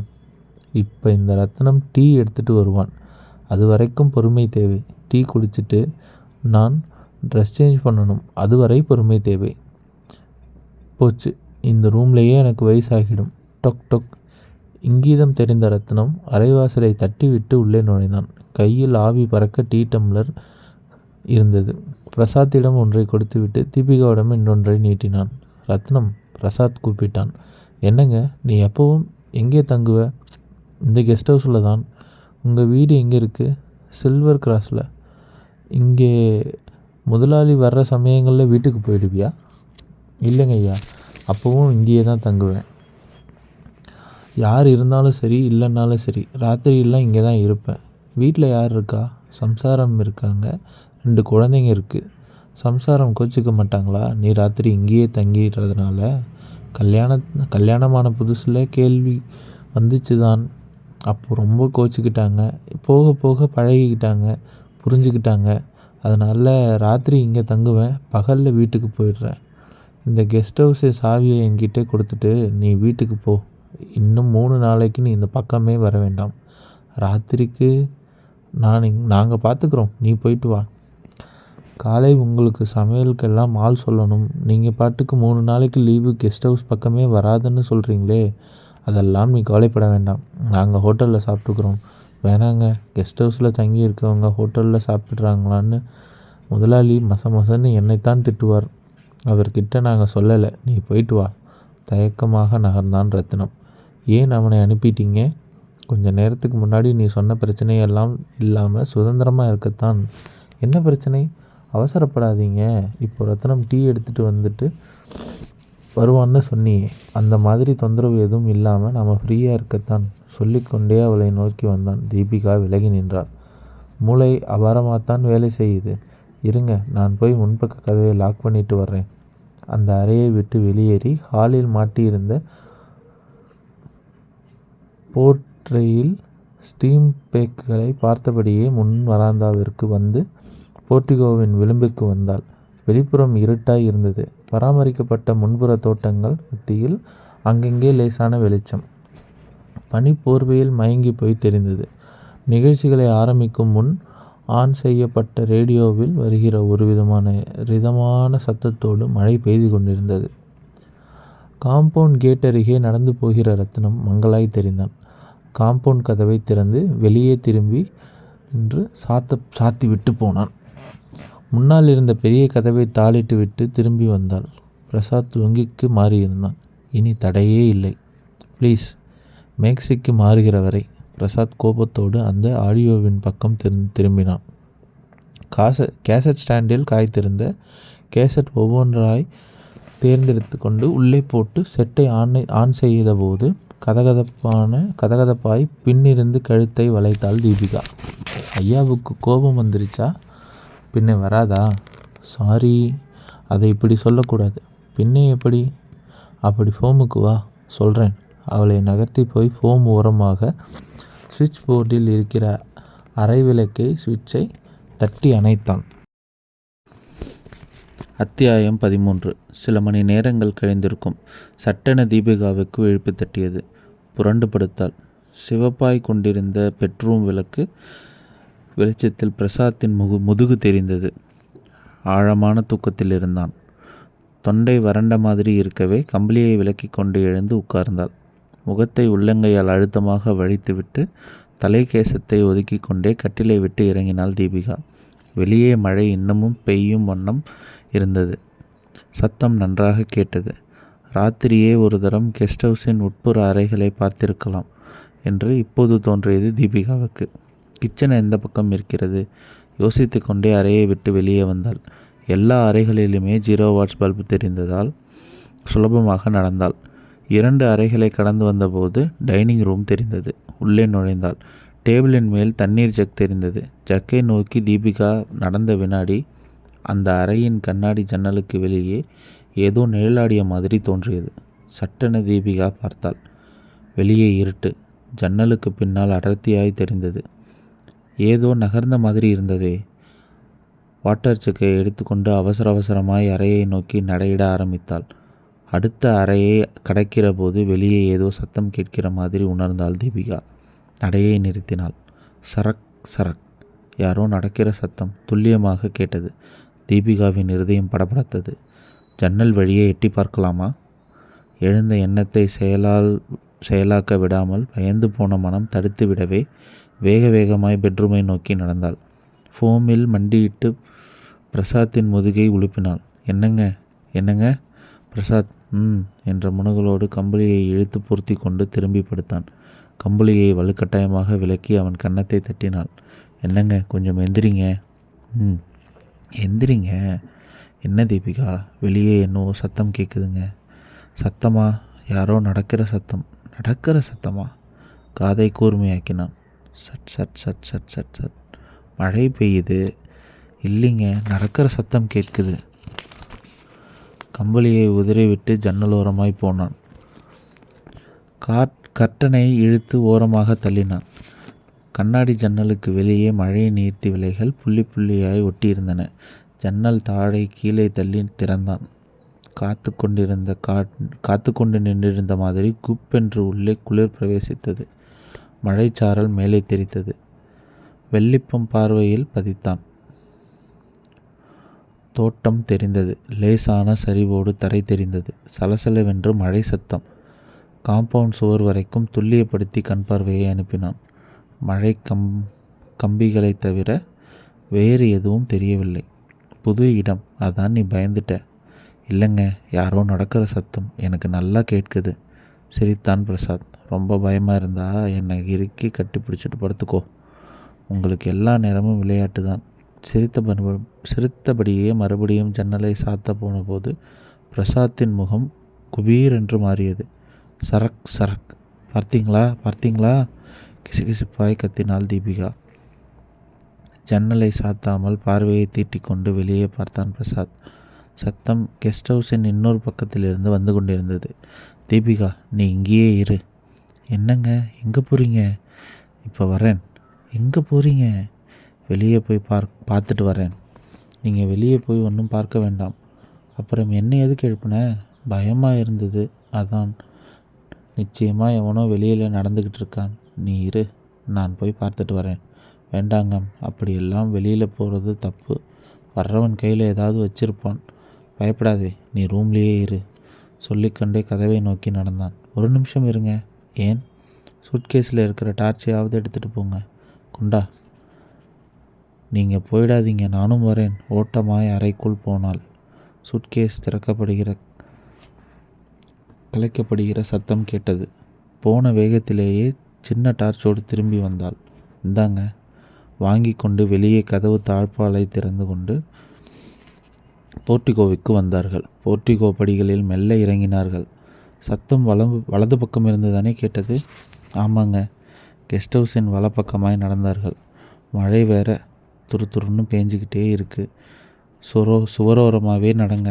போர்ட்டிகோவை விட்டு வெளியே வந்து கெஸ்ட் ஹவுஸின் சுவரை ஒட்டி சன்ஷேடுக்கு கீழேயே நடந்தார்கள்.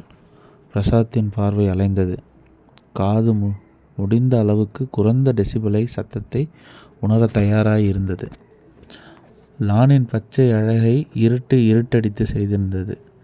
அதன் மத்தியில் குமிழாய் வெட்டி விடப்பட்டிருந்த செடிகளிடையே பார்வையை பதித்தான். முழுசாக வலது பக்கம் வந்திருந்தார்கள். பிரமையா தீபிகா? என்னங்க, உங்களுக்கும் தானே சத்தம் கேட்டுச்சு? பென் டார்ச் வெளிச்சம் பலகீனமாய் இருந்தது. 2 பேரும் ஒருத்தரை ஒருத்தர் இடித்து கொண்டு அந்த சன்ஷேடுக்கு கீழேயே நின்றிருந்தார்கள். இப்பொழுது மறுபடியும் அந்த சத்தம் கேட்டது. சரக் சரக். அவர்கள் இருவரும் முன்பக்கம் பார்வையை எக்ஸ்ரேயாக்கி பார்த்து கொண்டிருந்தனர். பின்பக்கம் அவர்களை நெருங்கி கொண்டிருந்தது ஒரு உயரமான உருவம். அத்தியாயம் 14. சிறை மைதானத்திற்கு ஒட்டிய மாதிரி இருக்கிற ஒரு 3ஆம் தர சந்துக்குள் மூத்திர நாற்றத்திற்கிடையே ஒரு மோசமான குப்பை தொட்டிக்கு பின்னே ஒட்டியிருந்தான் சின்னப்பன். சுற்றிலும் கெட்டியான இருட்டு. உடலில் லேசான நடுக்கம் இருந்தது. காலர் இல்லாத அரைக்கை சட்டை, முழங்கால் வரைக்கும் மறைக்கக்கூடிய அரை டிராயர், ரோமம் வளர்ந்திருந்த ஒரு மொட்டை தலை, கையில் சின்ன அழுக்கு மூட்டை, முகத்தில் வியர்வை, மூச்சிறைப்பு. வெகு தூரத்திலிருந்து போலீஸ் விசில் சப்தங்கள் கேட்டது. தப் தப் என்ற பூட்ஸ் ஒலிகள் கேட்டது. அந்த சப்தங்கள் அடங்குவதற்காக காத்து கொண்டிருந்தவன் எல்லா சப்தங்களும் அடங்கியதும் எழுந்து சந்தின் இருட்டோரம் நடந்தான். ரொம்ப நாள் யோசித்து யோசித்து இன்றைக்கு ஒரு நல்ல சந்தர்ப்பத்தில் ஜெயிலிலிருந்து தப்பித்திருக்கிறான். மனசுக்குள் வெறியோடு ஒரு குறி இருந்தது. அந்த வெறி நெருப்பாய் கனன்றது. மனசுக்குள் சம்பவங்கள் சுழன்றது. மெஷின்கள் அசுர சத்தங்களோடு ஓடிக்கொண்டிருந்தன. அது ஒரு ஸ்மால் ஸ்கேல் யூனிட். குறுகிய பரப்பிற்குள் நிறைய மெஷின்களை நிறுத்தியிருந்தார்கள். அதிகபட்சம் 20 பேர்கள். ஃபேக்டரி ஏராளமான அழுக்கில் இருந்தது. அணிந்து வந்த வெள்ளை சர்ட் அழுக்காகி விடாமல் இருக்க ஜாக்கிரதையோடு ஃப்ளோரில் உலாவிக் கொண்டிருந்தார் சூப்பர்வைசர். சின்னப்பன் ஒரு மில்லிங் மெஷினின் ஹேண்டிலை திருப்பிக் கொண்டிருந்தான். கார்ட் கேஸ் அயன் துண்டை பதம் பார்த்து கொண்டிருந்தது. சூப்பர்வைசர் அவனை கடக்கிற போது கூப்பிட்டான். சார். நடந்து கொண்டிருந்த அவர் திரும்பினார். வெர்னியர் கேலிப்பரை பார்த்து பார்த்து கண்களுக்கு கண்ணாடி கொடுத்திருந்தார். என்ன? என் மேலே ஏதோ ரிப்போர்ட் கொடுத்துருக்கீங்கன்னு கேள்விப்பட்டேன். ஆமாம், கொடுத்துருக்கேன். சார், ஃப்ளோரில் ஏதாவது பிரச்சனைன்னா உங்களோடவே தீர்த்துக்கிறது தான் சரி. இப்படி முதலாளி வரைக்கும் கொண்டு போகிறது அவ்வளவு நல்லா இல்லை. இங்கே ப்ராப்ளம் சால்வ் ஆகிட்டா நான் எதுக்கு முதலாளிக்கிட்ட ரிப்போர்ட் பண்ணுறேன்? நான் சொல்கிறத நீ கேட்குறதில்லை. எதை சார் கேட்கல? எந்த வேலையாவது பெண்டிங் வைத்திருக்கிறேனா? அதையெல்லாம் இப்போ நான் உன் கூட பேச வேண்டிய அவசியம் இல்லை. இன்றைக்கி எம்டி வந்ததும் முதல் வேலையாக உன்னை கூப்பிட்டு கேட்பார். அவர் கேட்குறப்ப பதில் சொல்லு. சூப்பர்வைசர் சொல்லிவிட்டு அவனை கடந்து போகிற அவரின் முகத்தையே கோபத்தோடு பார்த்தான் சின்னப்பன். 10 நிமிஷம் கழிந்து வெளியே கார் சத்தம் கேட்டது. தொடர்ந்து அரைக்கதவோரம் எம்டி விஸ்வநாதன் நீல நில ஷூட்டில் தெரிந்தார். கம்பெனி முன்னேற்றத்தையே எந்நேரமும் யோசித்து கொண்டிருப்பவர். அவர் அந்த ஞாபகங்களையே சுவாசித்து கொண்டிருப்பவர். ஒர்க் ஃப்ளோரை அடுத்து இருக்கிற அவரின் அறைக்குள் நுழைந்தார். அவர் உள்ளே போன சிறிது நேரத்தில் சூப்பர்வைசர் அந்த அறைக்குள் போனார். நிமிஷங்கள் உதிர்ந்து போனது. எம்டியோடு சூப்பர்வைசரும் அறைக்குள்ளிருந்து வெளிப்பட்டார். ஃப்ளோரில் நடந்தார்கள். கப்ளிங் 4 டாலரன்ஸ் அதிகம் பண்ணியிருக்காங்க. இப்போ ஒர்க் சுலபம் தானே? இப்போ பரவாயில்ல சார். மாதம் 20 பீஸ் இன்னும் அதிகமாக சப்ளை பண்ணணும். ப்ரொடக்ஷன் ரேட்டை கொஞ்சம் அதிகப்படுத்துங்க. Yes sir. நடந்து கொண்டே வந்து மில்லிங் மிஷினை தொட்டார்கள். சின்னப்பன் நிமிர்ந்தான். சின்னப்பனிடம் நிமிர்ந்தார் எம்டி. மெஷினை ஆஃப் பண்ணிட்டு இப்படி வா. வணக்கம் சார். என்னையா, உன்னை பற்றி அடிக்கடி ரிப்போர்ட் வருது. எரிச்சலோடு சூப்பர்வைசரை முறைத்துவிட்டு விஸ்வநாதனிடம் திரும்பினான் சின்னப்பன். எம்டி அவன் தோளை தொட்டார். அவரை எதுக்கு முறைக்கிற? நான் கேட்ட கேள்விக்கு பதில் சொல்லு. என்ன ரிப்போர்ட்? நைட் ஷிஃப்ட்டு எப்போ வந்தாலும் நீ நல்லா தூங்குறியாமே. சூப்பர்வைசர் 2-3 தடவை வான் பண்ணியிருக்கிறாராம். அதை லட்சியம் பண்ணாமல் நீ எதிர்த்து பேசிக்கிட்டு இருக்கியாம். சார், நீங்கள் என்னோடய ஜாப் கார்டை எடுத்து பாருங்கள். எந்த ஷிஃப்ட்டில் நான் வந்திருந்தாலும் ப்ரொடக்ஷனை எடுத்து கொடுத்துருக்கிறேன். நான் ஒன்று கேட்டால் நீ ஒன்று சொல்லிக்கிட்டு இருக்க. ராத்திரி ஷிஃப்ட்களில் தூங்குறியா இல்லையான்னு கேட்டேன். நான் தூங்கினா என்ன, முழிச்சா என்ன சார்? ப்ரொடக்ஷன் தரேன்ல சார். யோ, திரும்ப திரும்ப அதையே நீ சொல்லிக்கிட்டு இருக்க. நீ பாட்டுக்கு ஆட்டோமேட்டிக் சிஸ்டத்தை ஆன் பண்ணிவிட்டு தூங்குற. மெஷினுக்கு ஏதாவது ஆச்சுன்னா என்ன ஆகிறது? லட்சமாக மிஷினில் கொட்டியிருக்கிறது நான். உன்னோட இஷ்டத்துக்கு வந்து போகிறதுக்கு இது சத்திரம் இல்லை. நீ தூங்கிக்கிட்டே வேலை செய்கிறதுக்காகவா உனக்கு சம்பளம் கொடுத்துருக்கேன்? சூப்பர்வைசருக்கு கட்டுப்பட்டு உன்னால் இருக்க முடியுதுன்னா சத்தம் இல்லாமல் வேலையை பாரு. இல்லை, இடத்த காலி பண்ணிவிட்டு ஒழுக்கமாக வேலை செய்கிறவங்களுக்கு மட்டும்தான் இங்கே இடம்ங்கிறத புரிஞ்சுக்க. ஆத்திரமாய் எம்டியை முறைத்த சின்னப்பனை பார்த்து சொன்னான். சின்னப்பன் எம்டியை பார்த்து சொன்னான். திறமையை மதிக்காத கம்பெனியில் எனக்கு வேலை வேண்டாம் சார். நான் வரேன். விடுவிட என ஷாப் ஃப்ளோரை விட்டு வெளியேறி வாசலை தாண்டினான் சின்னப்பன். வீட்டு கதவு தட்டப்பட்ட சத்தம் கேட்டது. டொக் டொக். அலமோ.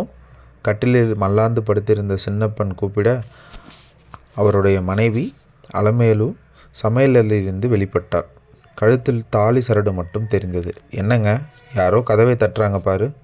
அலமேலு கதவு பக்கம் போனாள். கதவை அவள் திறக்கும் சப்தத்தை தொடர்ந்து பேச்சு குரல் கேட்டது. யார் வேணும்? சின்னப்பன் வீடு தானே? ஆமாம். இருக்கானா? நீங்கள் யார்? சின்னப்பனோட கம்பெனியில் தான் வேலை செய்கிறேன். சத்தம் கேட்டு எழுந்து வந்த சின்னப்பன் வாசலில் இருந்த முகம் அவனுக்கு பரிச்சயமாய் இருந்ததோடு, வாவேலு. என்ன சின்னப்பா, நீ பாட்டுக்கு முதலாளி கூட சண்டை போட்டுட்டு வீட்டுக்கு வந்துட்ட.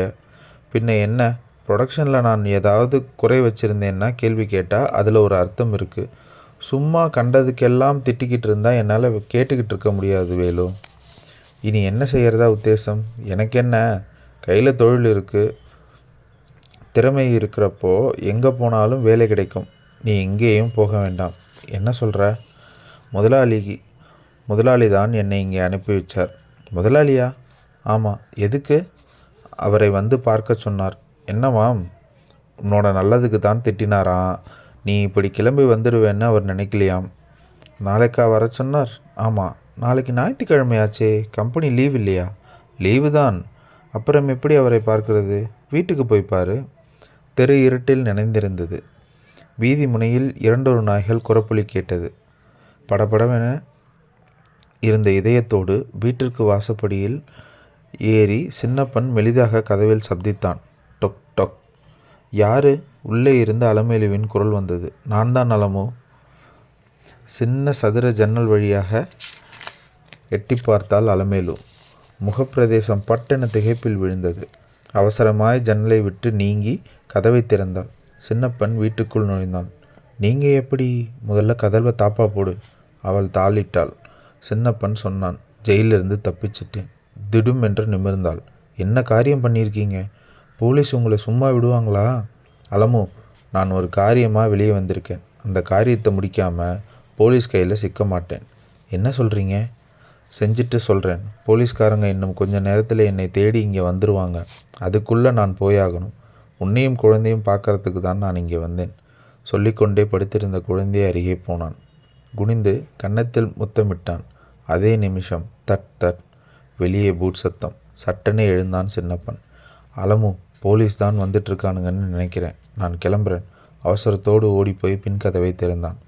பின்பக்க வழியாக தப்பிப்போன போது முன்கதவு பலமாக தட்டப்படுகிற ஓசை கேட்டது. காம்பவுண்டை தாவி அடுத்து வீட்டுக்கு வந்தான். ஓட்டம் கலந்த வேகமான நடையில் வீதிகளை கடக்க ஆரம்பித்தான். ஞாயிற்றுக்கிழமை. பங்களாவின் காம்பவுண்டுக்குள் நுழைந்தான் சின்னப்பன். பங்களாவின் வலது பக்கம் விஸ்வநாதனின் கார் நின்றிருந்தது. வரிசையாய் நின்றிருந்த சிப்ரஸ் மரங்கள் அந்த பகல் இரவு சங்கம நேரத்தில் வரைபடம் மாதிரி தெரிந்தன.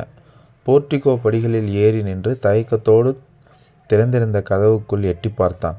சார்? உள்ளே இருந்து எந்தவிதமான சத்தமும் வராமல் போகவே மறுபடியும் குரல் கொடுத்து பார்த்தான்.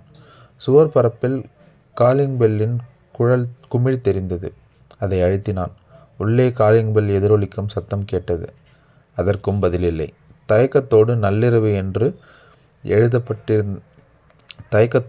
நல்வரவு என்று எழுதப்பட்டிருந்த கால் மிதியடியை மிதித்தபடியே உள்ளே நுழைந்து முன்ஹாலில் முழுக்க பார்வையை போட்டான்.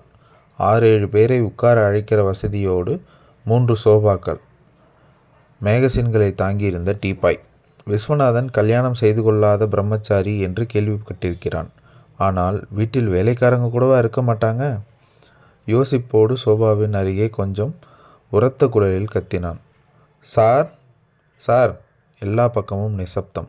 குழப்பத்தோடு வெறுமனே சாத்தப்பட்டிருந்த அந்த பக்கத்து அறையை நெருங்கி கதவை மெல்ல தள்ளினான். பாதி திறந்த கதவு வழியே தலையை நீட்டி உள்ளே பார்த்தான். அதிர்ச்சியோடு திடும் என அவனை தாக்கியது. விஸ்வநாதன் மார்பு பிரதேசத்தில் ஆரம்பித்து வயிற்றுப்பகுதி வரை ஏகப்பட்ட கத்தி குதிரல்கள், நிறைய இரத்தத்தோடு இறந்து போயிருந்தார். கோர்ட் பெஞ்சுகளில் பார்வையாளர்கள் உட்கார்ந்திருந்த அதே நேரத்தில் குற்றவாளி கூண்டில் இருட்டடித்து போன முகத்தோடு சின்னப்பன் நின்றிருந்தான். வழக்கின் ஒவ்வொரு கட்டத்தையும் திறமையாக கொண்டு போயிருந்தான் பிரசாத். அந்த நிமிஷம் நெற்றியில் அரும்பின வியர்வையை கர்ச்சீஃபால் ஒற்றிக்கொண்டு தன் பேச்சை தொடர்ந்தான். கொலை நடந்த தினத்திற்கு முன்தினம் குற்றம் சாட்டப்பட்டிருக்கிற சின்னப்பன் தொழிலதிபர் விஸ்வநாதனுடன் பலமான வாக்குவாதத்தில் இருந்துள்ளான். கொலை நடந்த ஸ்தலத்தில் இருவருடைய கைரேகைகள் மற்றும் தடயங்கள் கிடைத்திருப்பதும், கொலை நடந்ததாக போஸ்ட்மார்ட்டம் ரிப்போர்ட் தெரிவிக்கும் கால இடைவெளியில் இவர் விஸ்வநாதனின் பங்களாவுக்கு போய் வந்திருப்பதும் சாட்சியங்கள் மூலமாக தெளிவாக எடுத்து சொல்லப்பட்டிருக்கிறது. ஆகவே மை லார்ட், வேலையில் ஒழுங்கின்மை காரணமாக சுட்டிக்காட்டிய முதலாளியை திட்டமிட்டு கொலை செய்திருக்கும் இந்த கொடுமை செயலை கண்டித்து இவருக்கு அதிகபட்ச தண்டனையாக தூக்கு தண்டனை விதிக்கும்படி தாழ்மையுடன் கேட்டுக்கொள்கிறேன். பிரசாத்தின் பங்களா சற்று தொலைவில் தெரிந்தது. நிச்சயமாய் நேரம் 12 இருக்கும். அதற்கு மேலும் இருக்கலாம். மழை தூறிக்கொண்டிருந்தது. சின்னப்பன் மனசுக்குள் பிரசாத் மேல் ஆத்திர மேகங்களோடு உலாவிக் கொண்டிருந்தான். கொலை செய்யாத என்னை கொலை செஞ்சதா குற்றம் சுமர்த்தி தூக்கு தண்டனை வாங்கி கொடுத்த உன்னை பங்களா வாசலில் தொட்டான். காம்பவுண்ட் கிரில் கேட் சாத்தியிருந்த கேட் முன்பாக நின்று குரல் கொடுத்தான். Sir, sir. இரண்டாவது சப்தத்தில் அந்த மரக்கூண்டிலிருந்து டார்ச் லைட்டோடு வெளிப்பட்டு வந்தான் வாட்ச்மேன். யாரு? வக்கீல் பிரசாத் வீடு இதுதானே? ஆமாம். ஐயாவை நான் சீக்கிரமாக பார்க்கணும். அவசரமான விஷயம். கொஞ்சம் உள்ளே விடுறீங்களா? வக்கீல் ஐயாவையா? ஆமாங்க. இந்த ராத்திரி நேரத்தில் எல்லாம் அவரை பார்க்க முடியாது ஐயா. அப்படி சொல்லாதீங்க. ரொம்ப அவசரமான விஷயம். எவ்வளவு அவசரமாக இருந்தாலும் இப்போ உன்னால் அவரை பார்க்க முடியாது. அவர் ஊர்லேயே இல்லை. ஊர்லேயே இல்லையா? சாயந்தரம் தான் ஊருக்கு போனார். ஊருக்கா? எந்த ஊருக்கு?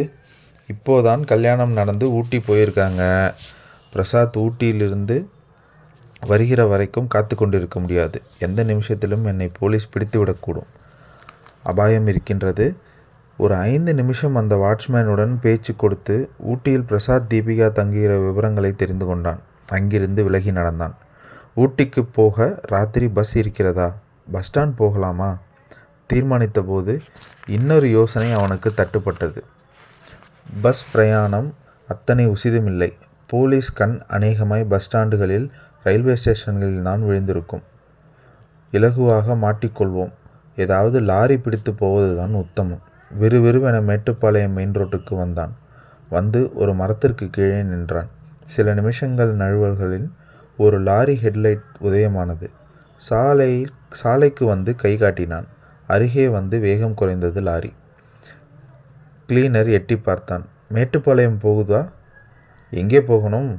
ஊட்டி. ஏறிக்க. ஊட்டி போகிற லாரி தான். முகத்தில் சின்ன சந்தோஷம் பரவ கேபினில் தொற்றிக்கொண்டான் சின்னப்பன். அத்தியாயம் 15.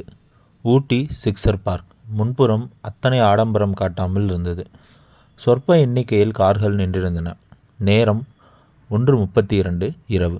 பாரின் முன்பக்கம் வந்து அந்த பைக் சப்தமிழந்தது. என்ஜின் அணைத்தபோது விஜய் பைக்கை ஸ்டாண்டில் போட்டான். பில்லியனில் இருந்து இறங்கிய ரவி தூரின மழைக்கு பாதுகாப்பாய் மழைக்கோட்டை நீளமாய் தரித்திருந்தான். பாருக்குள் நுழைந்தார்கள். அந்த தீபிகாவை பற்றி நீ என்ன நினைக்கிற விஜய்? சில பொண்ணுங்களுக்கு லவ் பண்ணுறது பொழுதுபோக்கு. காலேஜ் படிப்பு முடிகிற வரைக்கும் லவ் பண்ணுவாங்க. அதாவது பண்ணுற மாதிரியாக பாவலா காமிப்பாங்க. அப்புறம் ஒரு சிரிப்பு சிரிச்சுட்டு தோலை குலுக்கிட்டு ரொம்ப சுலபமாக டாட்டா காட்டிட்டு போயிடுவாங்க. எக்ஸாக்ட்லி. அந்த தீபிகா இந்நேரம் அம்மா அப்பா பார்த்த மாப்பிள்ளையை கல்யாணம் பண்ணிக்கிட்டு மங்கள மனைவியாயிருப்பா. ஆயிட்டா. நீ அவளை நினச்சி தாடி வளர்த்துக்கிட்டு இருக்கிறது எனக்கு அவ்வளவா பிடிக்கலை. எனக்கு அவளை நினச்சி உருகிறது பிடிக்காது தான். என்னடா சொல்கிற? இத்தனை நேரம் அவளை பற்றி அவ்வளவு உருக்கமாக பேசினேன். அவள் என்னை ஏமாற்றிட்டு போயிட்டான்னு வருத்தப்பட்டுட்டே அவளுக்காக தான் தாடி வளர்க்குறேன்னு பேசினேன். அவள் என்னை ஏமாத்தினா, அது நிஜம். அவளுக்காக நான் தாடி வளர்க்கிறேன், அதுவும் நிஜம். ஆனால் அவளுக்காக நான் உருகிட்டு இருக்கேன்றது தட்ஸ் நாட் மை ட்ரூத். அப்புறம் அவன் மேலே எனக்கு ஏகப்பட்ட ஆத்திரம். அவள் சந்தோஷமாக வாழக்கூடாது. அதுக்காகத்தான் இங்கே வந்திருக்கேன். இங்கே தான் இருக்காளா தீபிகா? ராத்திரி தான் புருஷனோட இங்கே வந்திருக்கா. ஹனிமூன். பேசிக்கொண்டே இருக்கையில் இருந்தபடி போதை திரவம் நிரப்பிய பாட்டில்களை வரவழைத்தார்கள். கோப்பைகளில் நிரம்பிய சோடா டம்ளருக்கு மாறியது. ஐஸ் துண்டுகளை மிதக்கவிட்டு டம்ளர் விளிம்புகளை உதட்டிற்கு கொடுத்தார்கள். அதானே பார்த்தேன். என்னடா ஐயாவுக்கு திடீர்னு என்னை ஞாபகம் வந்து ஊட்டி வந்திருக்கியேன்னு நினச்சேன். காரியமாக தான் நீ வந்திருக்கியா? ஆமாம், நீயே சொல்லு. அவள் சந்தோஷத்தை பறிக்கணும்னா என்ன செய்யணும்? என்னை மாதிரி ஃப்ரெண்ட்கிட்ட யோசனை கேட்டால் அது கொஞ்சம் கொடூரமான யோசனையாக தான் இருக்கும். அவள் புருஷனை தீர்த்துடுன்னு சொல்லுவேன். கரெக்ட். அதான் நானும் நினைக்கிறேன். சொல்லு, எப்படி தீர்க்கிறது? ஒரு சுலபமான வழி இருக்குது. என்ன? போன மாதம் ஒரு பார்ட்டிக்கிட்டே இருந்து எனக்கு சைனட் பாய்சன் பாட்டில் கிடச்சிது. நம்ம தொழிலுக்கு உபயோகப்படுமேன்னு வாங்கி வச்சுருந்தேன். அதை உபயோகி. எப்படி? அவள் புருஷன் சாப்பாட்டில் ஒரு துளி கலந்தால் போதும். அதான் எப்படி கலக்கிறது? அரிச்சுவடியிலேருந்து ஆரம்பிக்கணும் போல இருக்குது. இது ஒரு பெரிய விஷயமா? பின்ன இல்லையா? அவள் எங்கே தங்கியிருக்காங்க? ஒரு கெஸ்ட் ஹவுஸில்.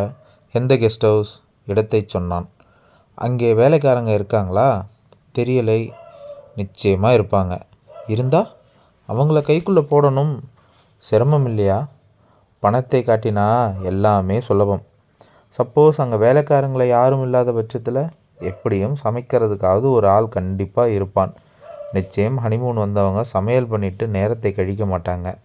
ஹோட்டலில் சாப்பிட்றாங்கன்னே வச்சுக்கோயேன், விஷயம் ரொம்ப சுலபமாக போயிடும். சர்வருக்கே தெரியாமல் அவர் கொண்டு போகிற ஐட்டத்தில் சைனடை கலக்கிறது உனக்கு சாமர்த்தியம் இருக்கா? ரவி யோசித்தான். அத்தியாயம் 16. காலை நேரம் 6 மணி. கெஸ்ட் ஹவுஸ் பனியாடை அணிந்து மழை சால்வையால் போர்த்திருந்தது. புது வெளிச்சத்தில் லான், பச்சை செடிகள், பூக்கள் எல்லாமே கண்களுக்கு ரம்மியமாய் இருந்தது. கெஸ்ட் ஹவுஸில் நின்று வெளியே வந்தாள் தீபிகா. போர்டிகோவை விட்டு இறங்கி லானில் பூக்களுக்கு மத்தியில் நடக்க வேண்டும் என்று ஆசைப்பட்டாள். மழை தூறல் அவள் ஆசைக்கு தடை போட்டது. போர்டிகோவின் விளிம்பில் வந்து நின்று ரத்னம் வந்தான். குடை அவன் தலைப்பகுதியை மட்டும் நனைய விடாமல் காத்து கொண்டிருக்க மற்ற இடங்களை மழை பதம் பார்த்திருந்தது. அம்மா, நான் புறப்படுறேன். ரத்னம், ராத்திரி நான் பயந்தே போயிட்டேன் தெரியுமா? ரத்னம் புன்னகைத்தான். தீபிகா தொடர்ந்தாள். நானும் அவரும் வெளியே வந்து பார்த்தப்போ நீ பின்னால் வந்ததுமே நிஜமாவே ரொம்ப பயந்துட்டேன்.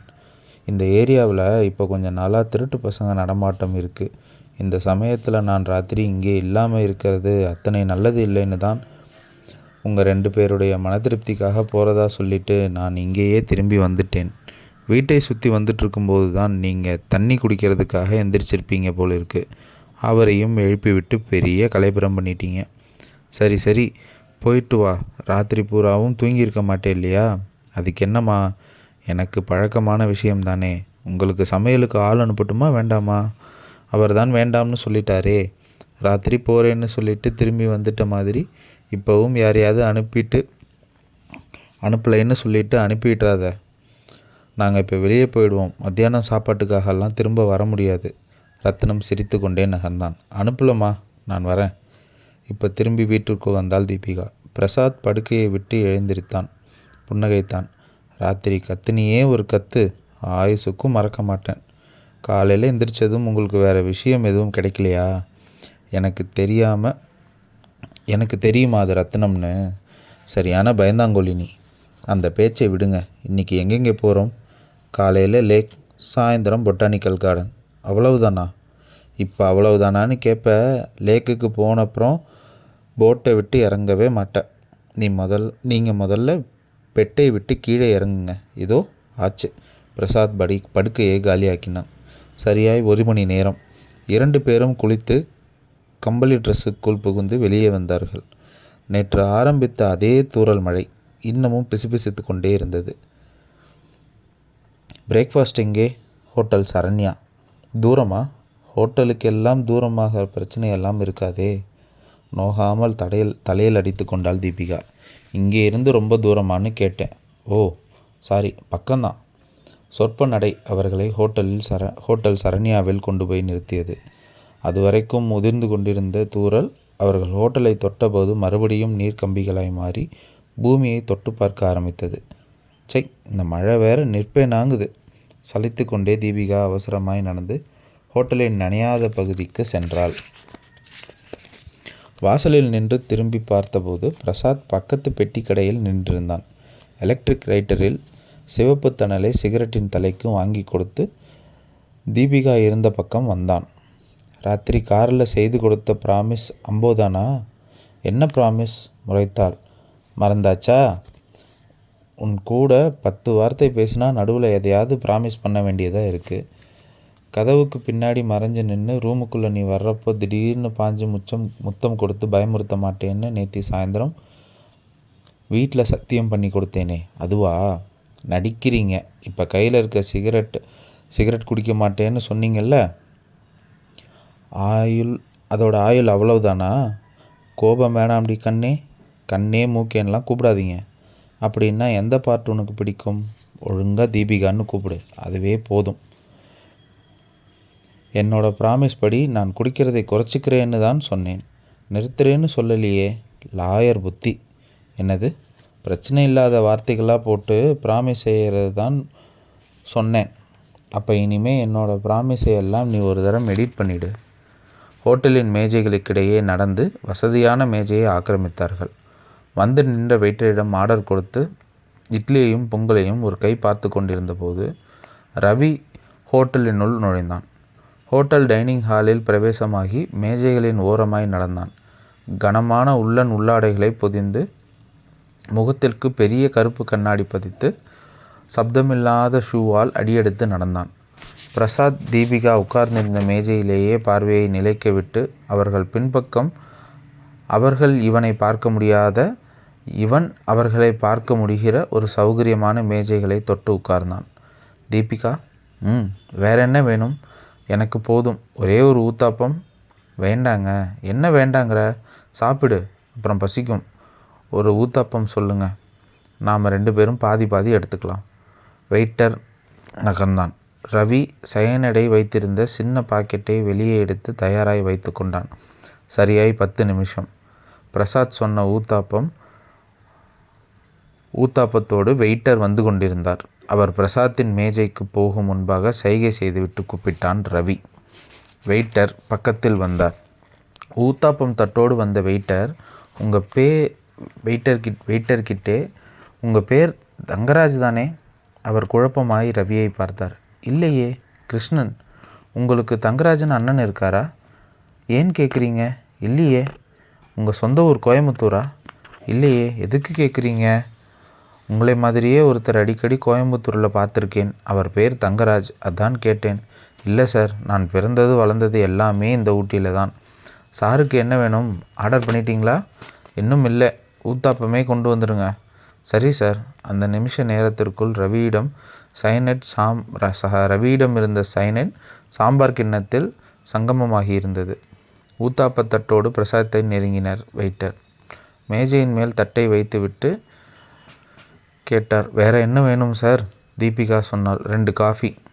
பிரசாத் ஊத்தாப்பத்தை 2 பக்கமாக பிரித்து ஒரு பக்கத்தை தீபிகாவின் தட்டில் வைத்தான். சாப்பிடு. இருவரும் சாப்பிட ஆரம்பித்தார்கள்.